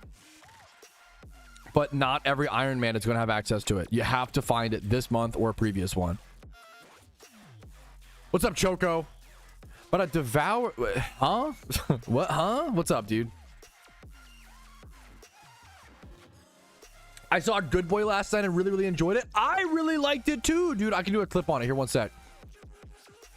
To the movie I thought it would be. I didn't come away with that take. But... I didn't think there was very much plot at all. I think it was like but I don't think you need it. I gave Good Boy a 5 out of 5. I don't think it's I think it's all vibes. I think it's all I think the movie is like 90% cinematography. The movie is like almost all camera shots and eeriness and like it creates such fear and such tension because you're through the eyes of a dog and everything is just so much scarier when it's an innocent little baby that doesn't know what's happening. Like, it's so, yeah.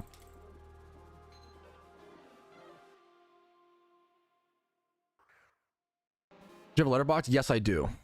I can link that, and I'm gonna do my little movie Patrouski take.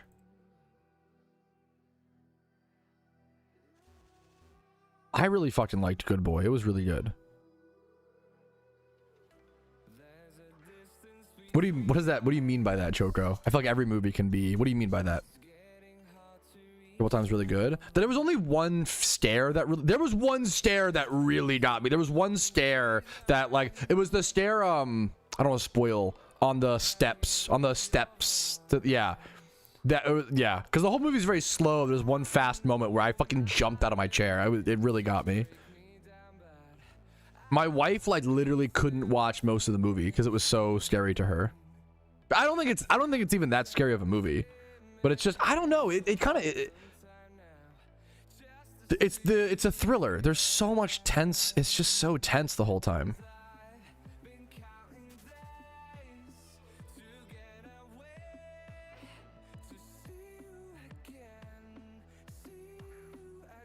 Okay. Let's do my movie takes. One sec.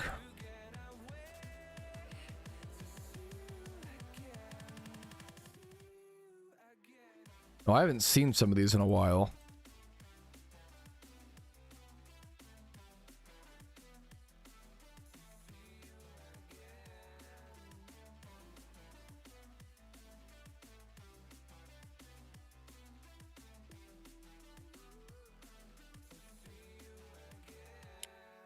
All right.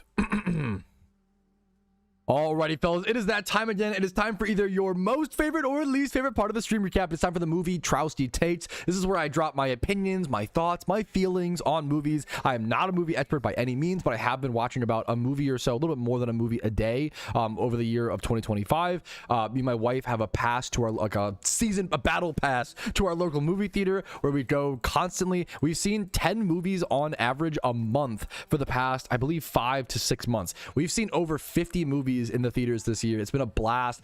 If you have I can recommend it. If you have a partner, you both would. If your local theater has this sort of battle pass, season pass, and you like movies, I recommend it. It is a fantastic way to plan out date nights, consistently have those date nights, have someone to talk about. I've loved it. It's been so good for it sounds dramatic, but like, not that our marriage needed it, but it's been beneficial to our marriage and our relationship, and it's been a really fun arc, is what I'll say. Okay, well, let's talk about it.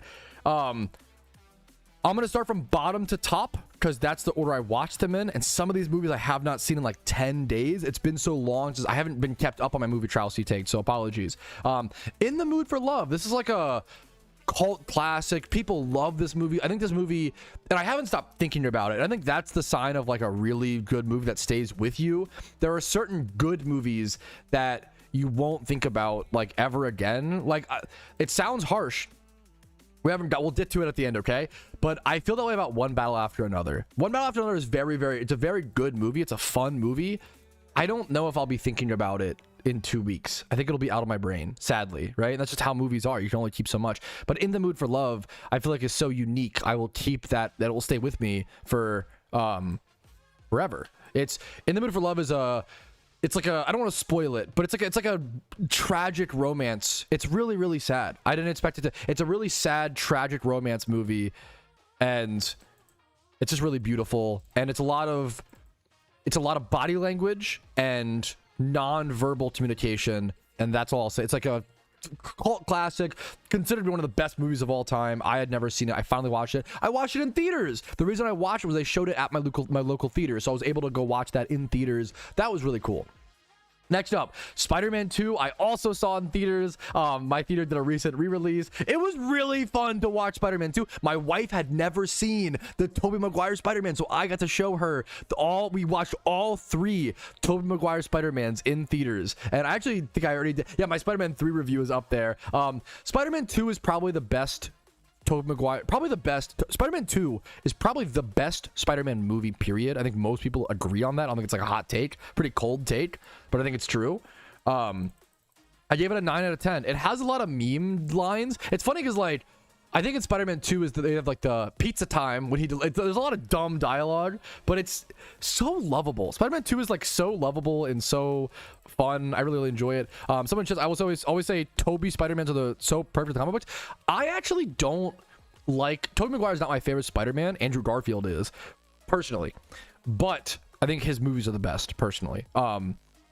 The goofiness and campiness, yeah. We'll get to like Spider-Man 3 was insanely, dude, it's so crazy. Okay, Choco actually, you would, okay, base, yeah. I think Tobey Maguire has the best movies for Spider-Man, in my personal opinion. But I think, but I haven't even watched all of the Tom Holland ones, so I don't want to hate on something or disregard because it's new. I don't want to disregard that. You don't have that nostalgia, yeah. Next up, The Monkey. The Monkey is like a fun, it was really fun. It was a fun kind of throwaway Halloween movie to put on. Me and my wife watched it together. It was like a 7 out of 10. I gave Spider-Man a 9, by the way. The Monkey, I think it's a fun 7 out of 10, maybe like 6 out of 10, maybe 5 out of 10 the lowest. I give it a 7. I liked it. Fun, stupid little horror movie about a toy monkey. What else can you say? Next up, Good Boy. I watched in theaters. I was really unsure of whether or not I was gonna like Good Boy. It was either gonna thrive or die on its premise. If you don't know, Good Boy is a horror movie told through the eyes of a dog, and that just makes it so much scarier. That premise like makes it so much scarier than any other horror movie in a lot of ways. Not that it is, but like, because looking through the eyes, it's when you're watching like through the eyes of an adult watching a horror movie, you're like, oh, don't go down that alleyway, you know, don't go down that tunnel alone. Like, you get frustrated at the dumb decisions. There is not a single decision you can get mad at a dog for making. It's a fucking dog. It's there to be like cute and innocent, and like, so it's so terrifying to watch this little baby like traverse the world when like creepy things are happening. It's so scary. This movie is all cinematography, it is all camera work, it is all vibes, and there's not a whole lot of plot points. I could understand this movie is not for you and it's kind of boring. I get it. And then you have to like focus on the details and like enjoy the ride, and like you have to immerse yourself in Good Boy. If you are watching Good Boy with the lights on, like at home, like you're just not gonna get I think it's a really good theater movie for that reason. You want the lights off, you want to be in the dark, fully focused, pay attention to the movie, okay? I really liked Good Boy. Good Boy is also a hyper budget indie film, and I wouldn't have known that without the like reveal at the end.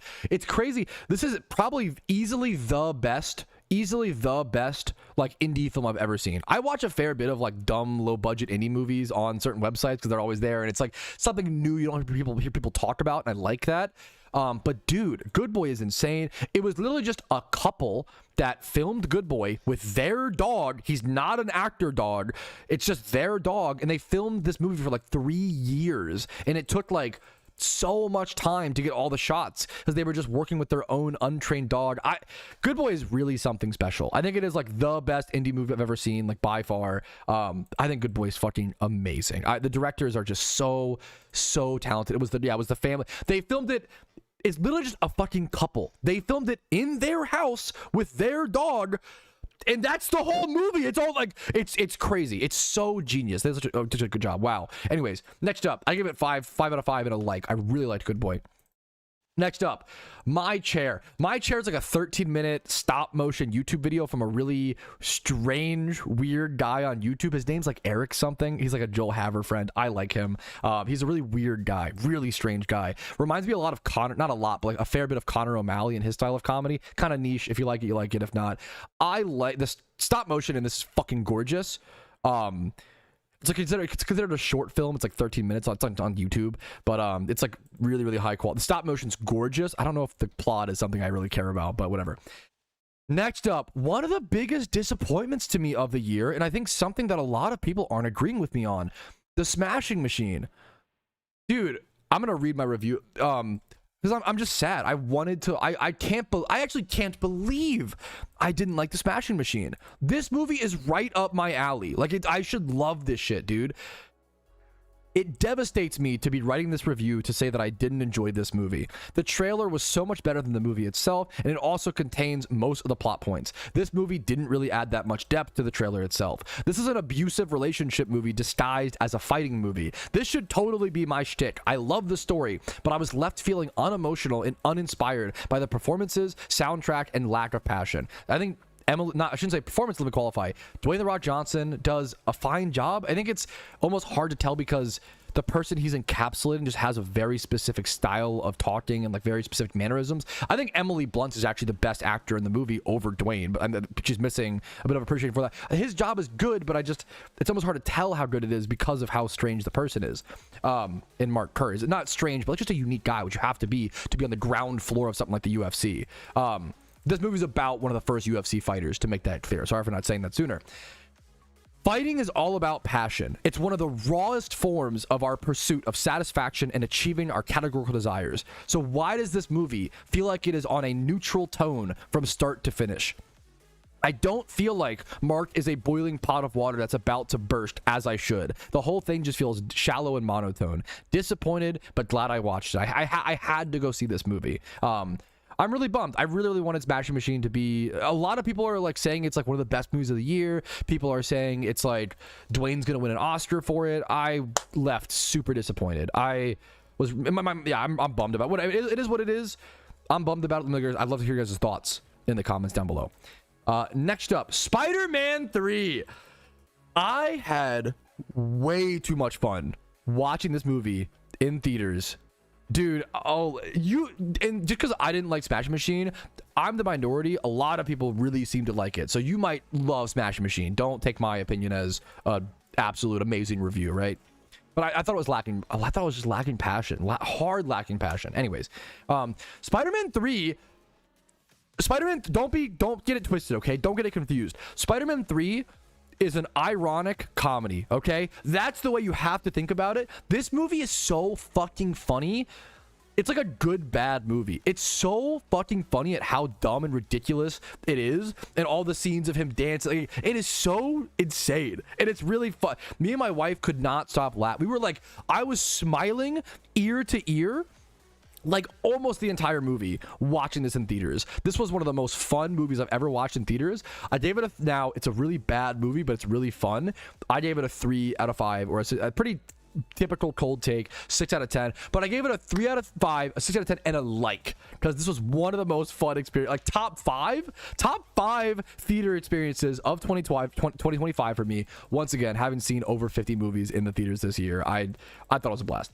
Next up, Brightburn is a really weird movie. It's a horror movie. I don't know if it was intentionally meant to be like this. Brightburn is like, what if Superman, what if instead of Superman becoming a good guy, he became a bad guy as a kid? Does that make sense? It's a really weird movie. It's kind of like a throwaway horror movie that's like just fine. It's really interesting. It's interesting, but it's not...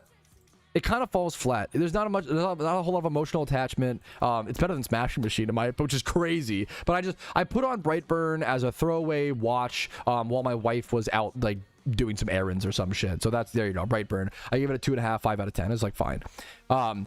The Goosebumps movie, dude. This is like supposed to be like a kid horror movie, like for like young adults, whatever.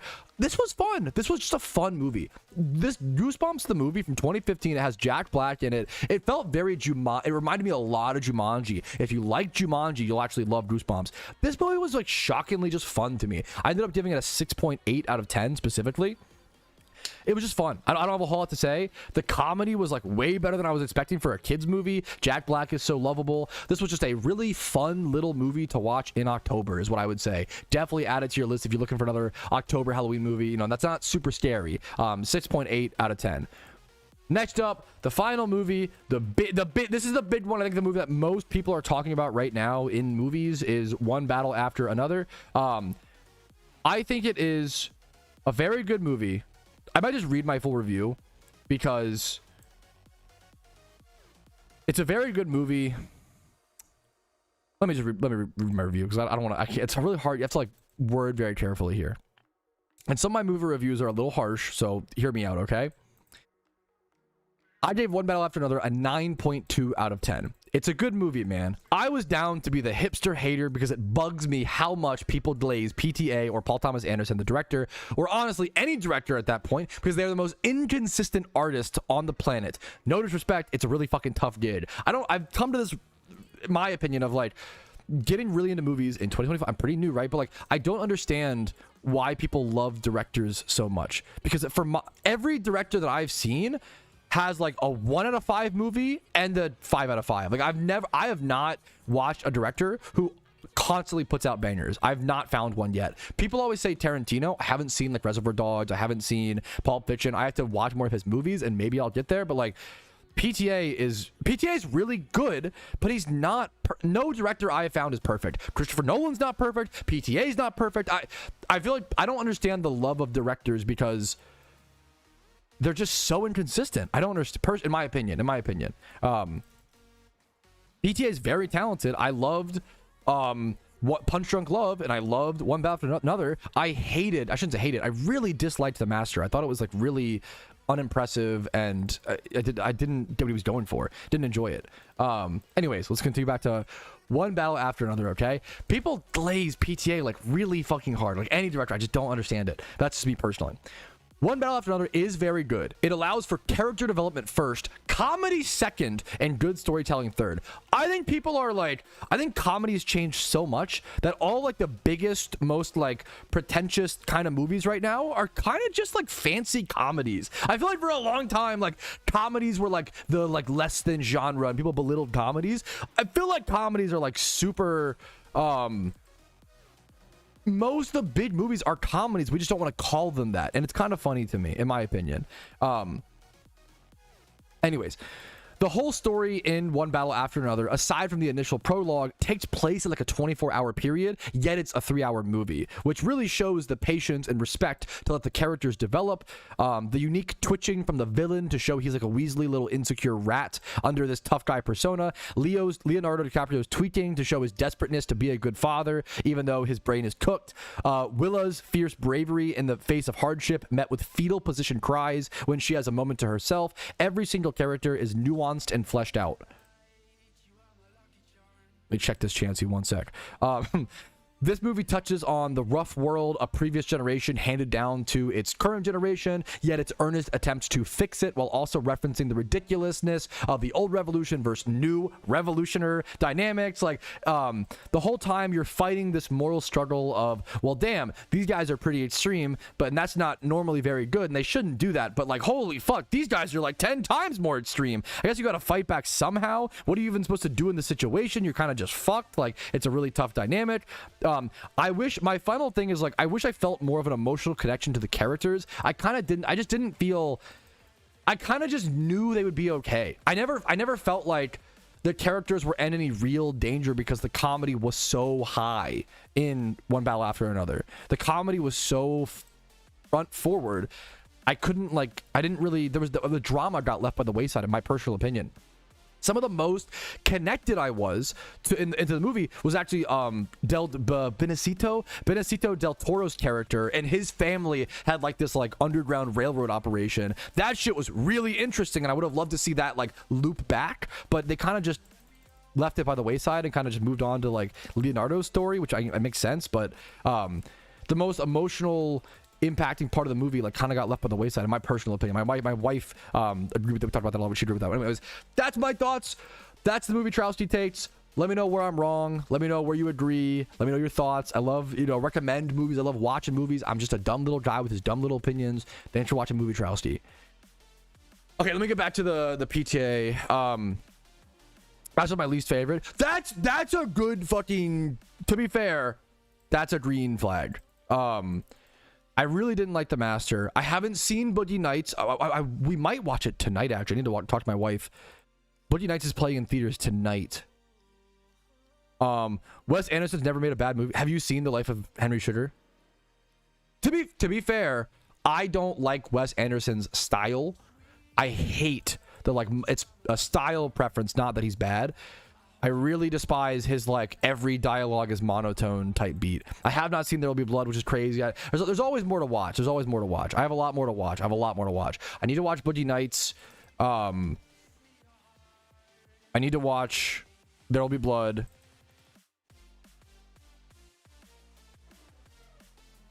Okay, look. Okay, now what? I'm excited. What a good...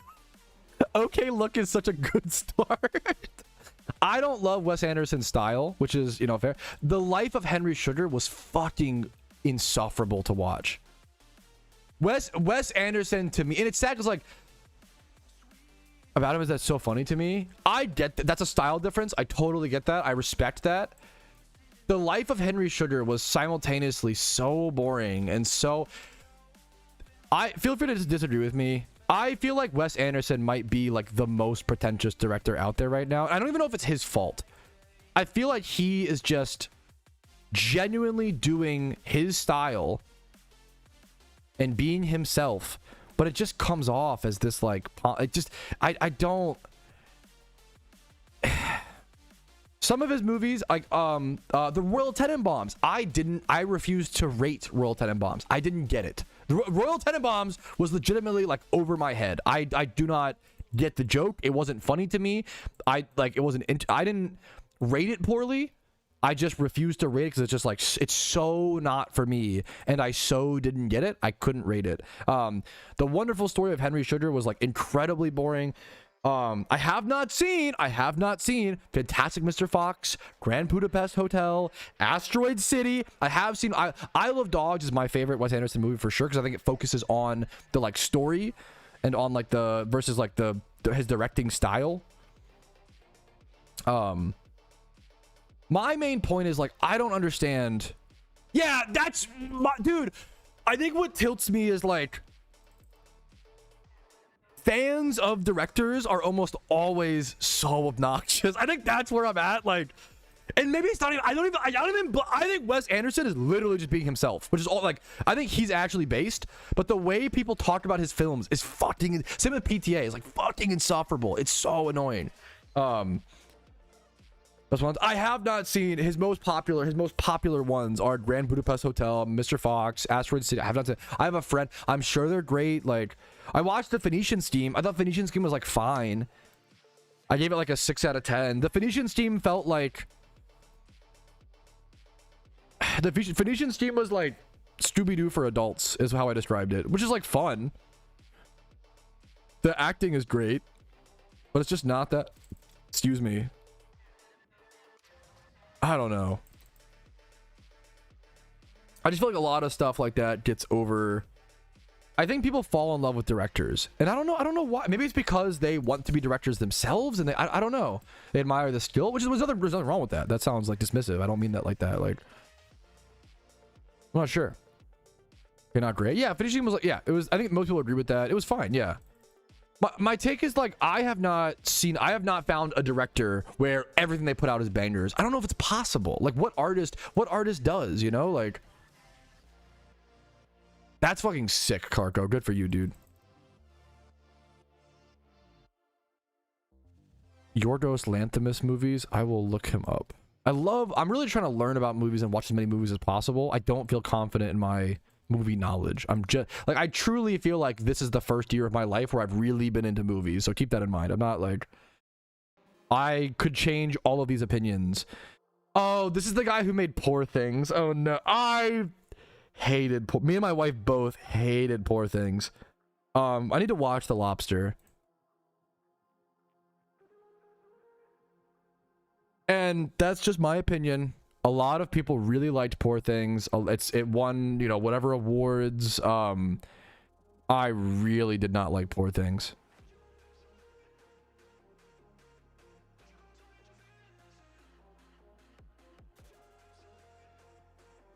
I'm excited for Bride. I feel like you could touch on a lot of the morals of Poor Things without doing the gritty things it did.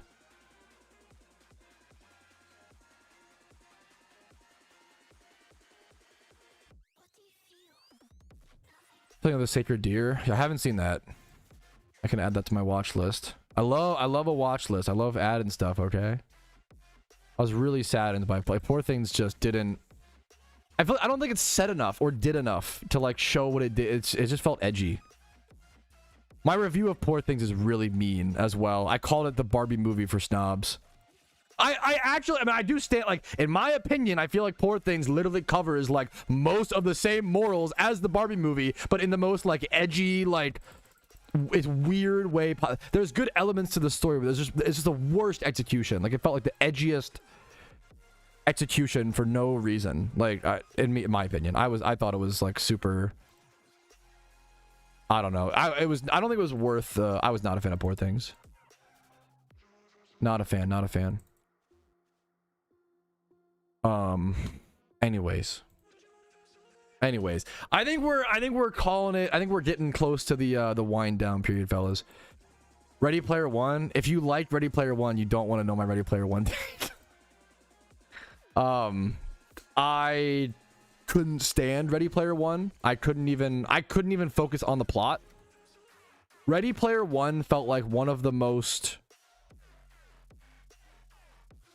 Ready Player One. I haven't read the book. I've heard the book is really good. Ready Player One felt like one of the most commercialist.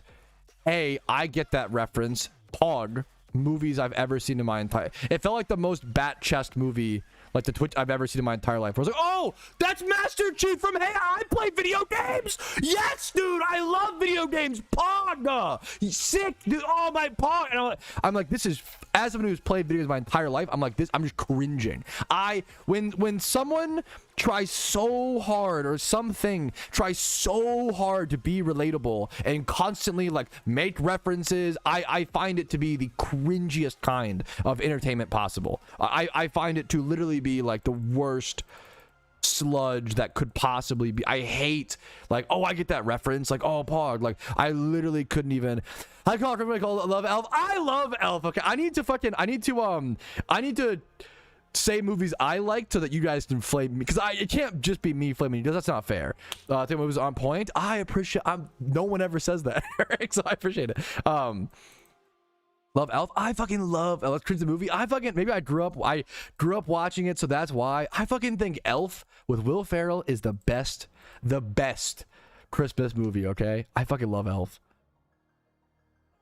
Is there a horror movie? Wait, that's so funny. Called The Elf. Okay, I gotta add that to my watch list. I love bad Christmas horror movies and bad horror movies.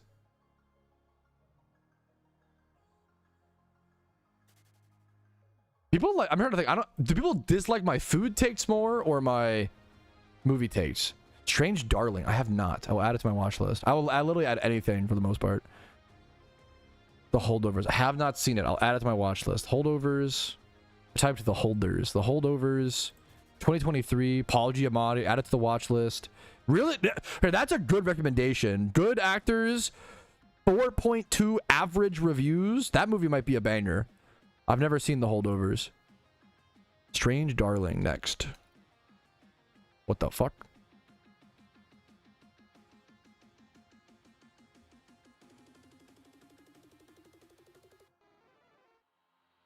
Strange Darling. Out of my watch list.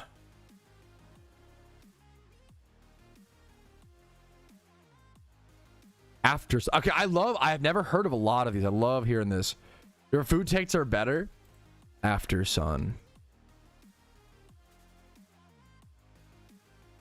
I really liked The Long Walk. If you haven't seen The Long Walk, that's been my like movie of 2025 that I've been recommending. That and Warfare and The Long Walk are two of my favorite movies to come out in 2025. It was a horror movie. Gotcha. The things that I want to say about your food and movie takes are against TOS. Okay, message received. Holy shit. Movies that start your career. Ooh. I haven't seen Pacific Rim. Dude, I love it's, you gotta like, some people don't, you have to have a certain expectation or like objective when you watch a movie, you know? Watch Drive My Car. Drive My Car. I'll watch Dude, Where's My Car? Okay, you guys can, yeah, I love Dude. If you want to flame my movie takes, there's one you can flame. I fucking love Dude, Where's My Car? I think Dude, Where's My Car is a better dumb comedy than Dumb and Dumber. I fucking love Dude, Where's My Car? I think it's such an underrated dumb comedy. I want to rewatch it with my wife. She'll probably fucking hate it. Where's My Car is so good. Yo, what's up, Dub Shots? How you doing, dude? You keep mentioning TLW, so I'm definitely interested in seeing it. TLW, The Long Walk. I don't know why my own brain was like, what the fuck? It's a really hard watch. The Long Walk is super fucking good. It's a classic. I don't know if it holds up. I don't know if it's that, but I really like it.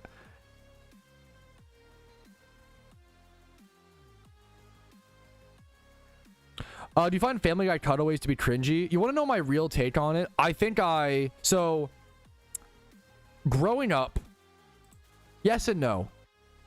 Growing up, I loved Family Guy, and then I hated it. So I'm trying to think. From ages like 12 to 16, loved Family Guy, and then from ages like 17 to 26, I hated it. Maybe even 27. I'm kind of getting back into it. Maybe I'm a fucking loser and I'm so wrong. I kind of feel like new Family Guy is actually good. Like maybe I'm so wrong. I've been getting my wife's been watching it with me and she's been liking it. I think that's a good sign of like I've been impressed. This sounds so cringe, but I think I used to love Family Guy cutaways and then I hated them for a while and thought it was cringe and dumb. And now I'm like, you know what? Maybe it is kind of an interesting. I kind of don't hate it.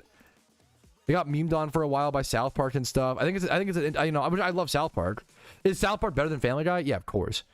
But I think Family Guy is like TikTok for boys. Not that TikTok isn't for boys, but like Family Guy is like the perfect brain off. It's like the perfect brain off television. It is the perfect show you can put on and just fucking. It's just so good background dumb shit, you know. Some Park Chan-wook. I don't know if I have. I'll look them up. I definitely need to watch more foreign films. I always say, like, I have a whole... Foreign films are obviously good. To me, it's like... It's just so dumb to be, like, anti-foreign... Like, I don't know anyone who's anti-foreign film. The problem is people who watch foreign films are... Not always, but sometimes. I've wanted to watch Old Boy. I have like 2 or 3 of this guy's movies on my watch list, but I have not seen any of them. Foreign films is really like, oh yeah, more movies. Like, it turns out like different language doesn't mean like it's to me. Maybe I've been watching anime my whole life and I'm used to that. Like it's just people in a different part of the world, bro. I don't understand like why like foreign movies are obviously it's just more movies to watch. It's not that crazy, right? The problem is people like act like it's so much smarter. I hate when people are like, oh, foreign movies are so much better. And like, no. It's just all movies are just movies, bro. And like, there's just different themes and different things. And like, you probably should compare movies individually and not like, it's just so weird. Like just compare like movie to movie, not like foreign versus non-foreign. In my opinion, I don't even think there should be like a distinction. Like I feel like foreign versus non-foreign movies should just be the fucking same thing. They're just movies. So why do I don't know. I'm just used to like subtitles. Hopefully any adult is used to that. No, I don't know. You don't have to be, but shouldn't say that. It's a little harsh, but yeah. What was something? Family Guy, American Dad. I know Oso likes American Dad, which is funny. I don't know. I'm not sure. I think I prefer Family Guy of nostalgia, but not sure. The series Dark. I have no idea. I will add it. Is it a TV show? I don't watch enough TV shows. Have you seen Cursed? That sounds really familiar. I still need to watch. Is it The House or House? Like it's like a classic. I believe Japanese. I will add Cursed to my watch list. Is it House or The House? Just called House 1977. It's like a goofy. It's like like one of the original comedy horrors. I need to watch this. Should watch it this Halloween. To my watch list, yeah. No, of course, yeah, Brewski. If I can make sure if you're gonna turn on, be interested in doing would I do normal runs? I would be. It depends. It depends on the. That was you. How do you manage to be so fucking emotionally intelligent, Brewski? God damn it! What a like. You asked this in the nicest way humanly possible. I would love if you like Discord DM me the like a little bit about the strategy. You don't have to go into detail. Like how much does it include or whatever. Watch Cop Out. I love dumb comedies. Any dumb comedy suggestions I'm always here for. I will look up Cop Out. I would be interested to like see what it entails and then decide whether or not to do it. Dude, what the fuck is this movie? Bruce Willis and Tracy Morgan are like cop friends and it's directed by Kevin Smith. Wait, I didn't know Kevin Smith did Tusk. I always forget that. What the fuck? How about a banger movie? I fucking love Tusk, bro. I gotta give Tusk a like. It's German series. Gotcha. Eric Andre, not my style. No disrespect. I don't think he's bad. I don't like dislike Eric Andre. Just not my style of comedy. Comedy is the fucking most subject, like comedy, like obviously everything's subjective. That's it's boring when people, you know, if you say, oh, don't forget, like, art's subjective. Yeah, fucking, we're all above the age of 18, dude. Holy shit. Hopefully we all understand that. Like, I fucking hate people say that shit. But, like, comedy more than anything is, like hyper. Like, comedy is the most, it ages the most over time. It is the most subjective. Like, comedy is just so influential by, like, month to month. I feel like comedy changes. It's so crazy. Does something. I think Tusk is a must watch for everybody. It's a fucking insane movie. It's so dumb. It's so weird. We got absurdism. I respect it. Yeah, I get that. Hot Rod. I didn't love Hot Rod, and I love that style of movie. I think I gave it like a 6 or a 7. There are some banger jokes that I missed my first watch, and I watched it again, and I was like, you know what? Maybe it's. I gave it a 7 out of 10. I had a really hard time finishing Hot Rod for a long time. I like started it and never finished it for like years. It's fun. Isn't it Amy Adams? How the fuck is Amy Adams in fucking everything?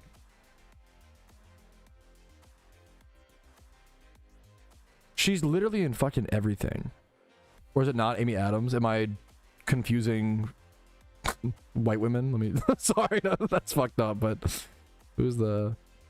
No, is it her? Where is she at on the fucking... Who's the girl? Who's the love interest? It's Amy Adams. Why is she not listed? Is it not Amy Adams? What the fuck?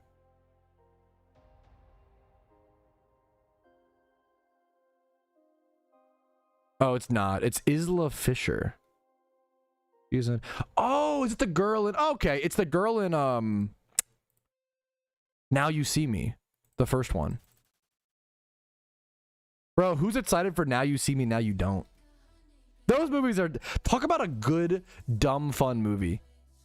Those movies are like peak dumb fun. Oh, no way. Even you... Fuck you, even you got it. We like double checked it rapid and we still got it wrong. They look like very similar. Isla Fisher, am I saying that? I might be butchering her name, so apologies. Isla Fisher and Amy Adams, they look very similar. Yes, my favorite type of stream, the one where you have to constantly Google different names to understand what the streamer is talking about. Sorry about that. They look very similar. Pete, what perception looks like. Yeah, I also just saw that, Kyle. She's Australian. I wouldn't have known that. Oh, no way is so funny. It's like cinema. Like, no, you got it right. Oh, shit, we're both wrong. Ugh.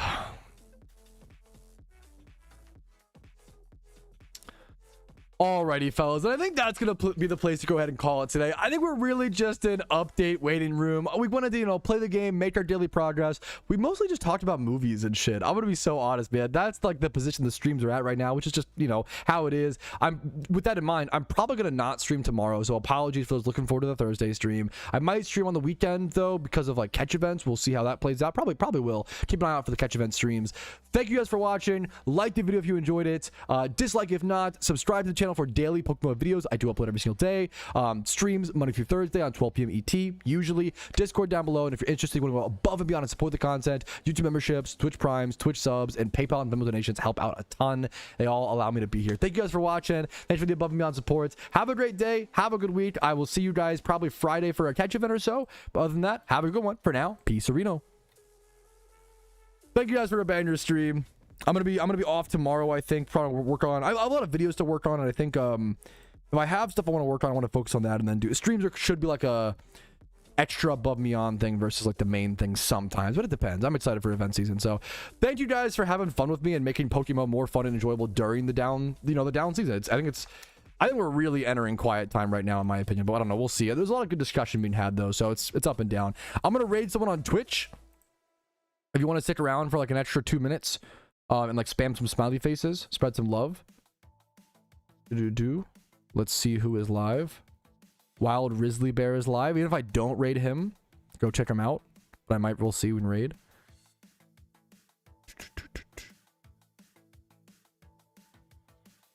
I think he's gonna get the raid regardless. Yeah, it's crazy. Risley, like, I don't even think Risley. I don't even know if he uses mic, but he's so entertaining, which is like really. My wife was saying that the other day. Like, he doesn't really talk much, but he's like so fucking entertaining, which is like such an impressive thing.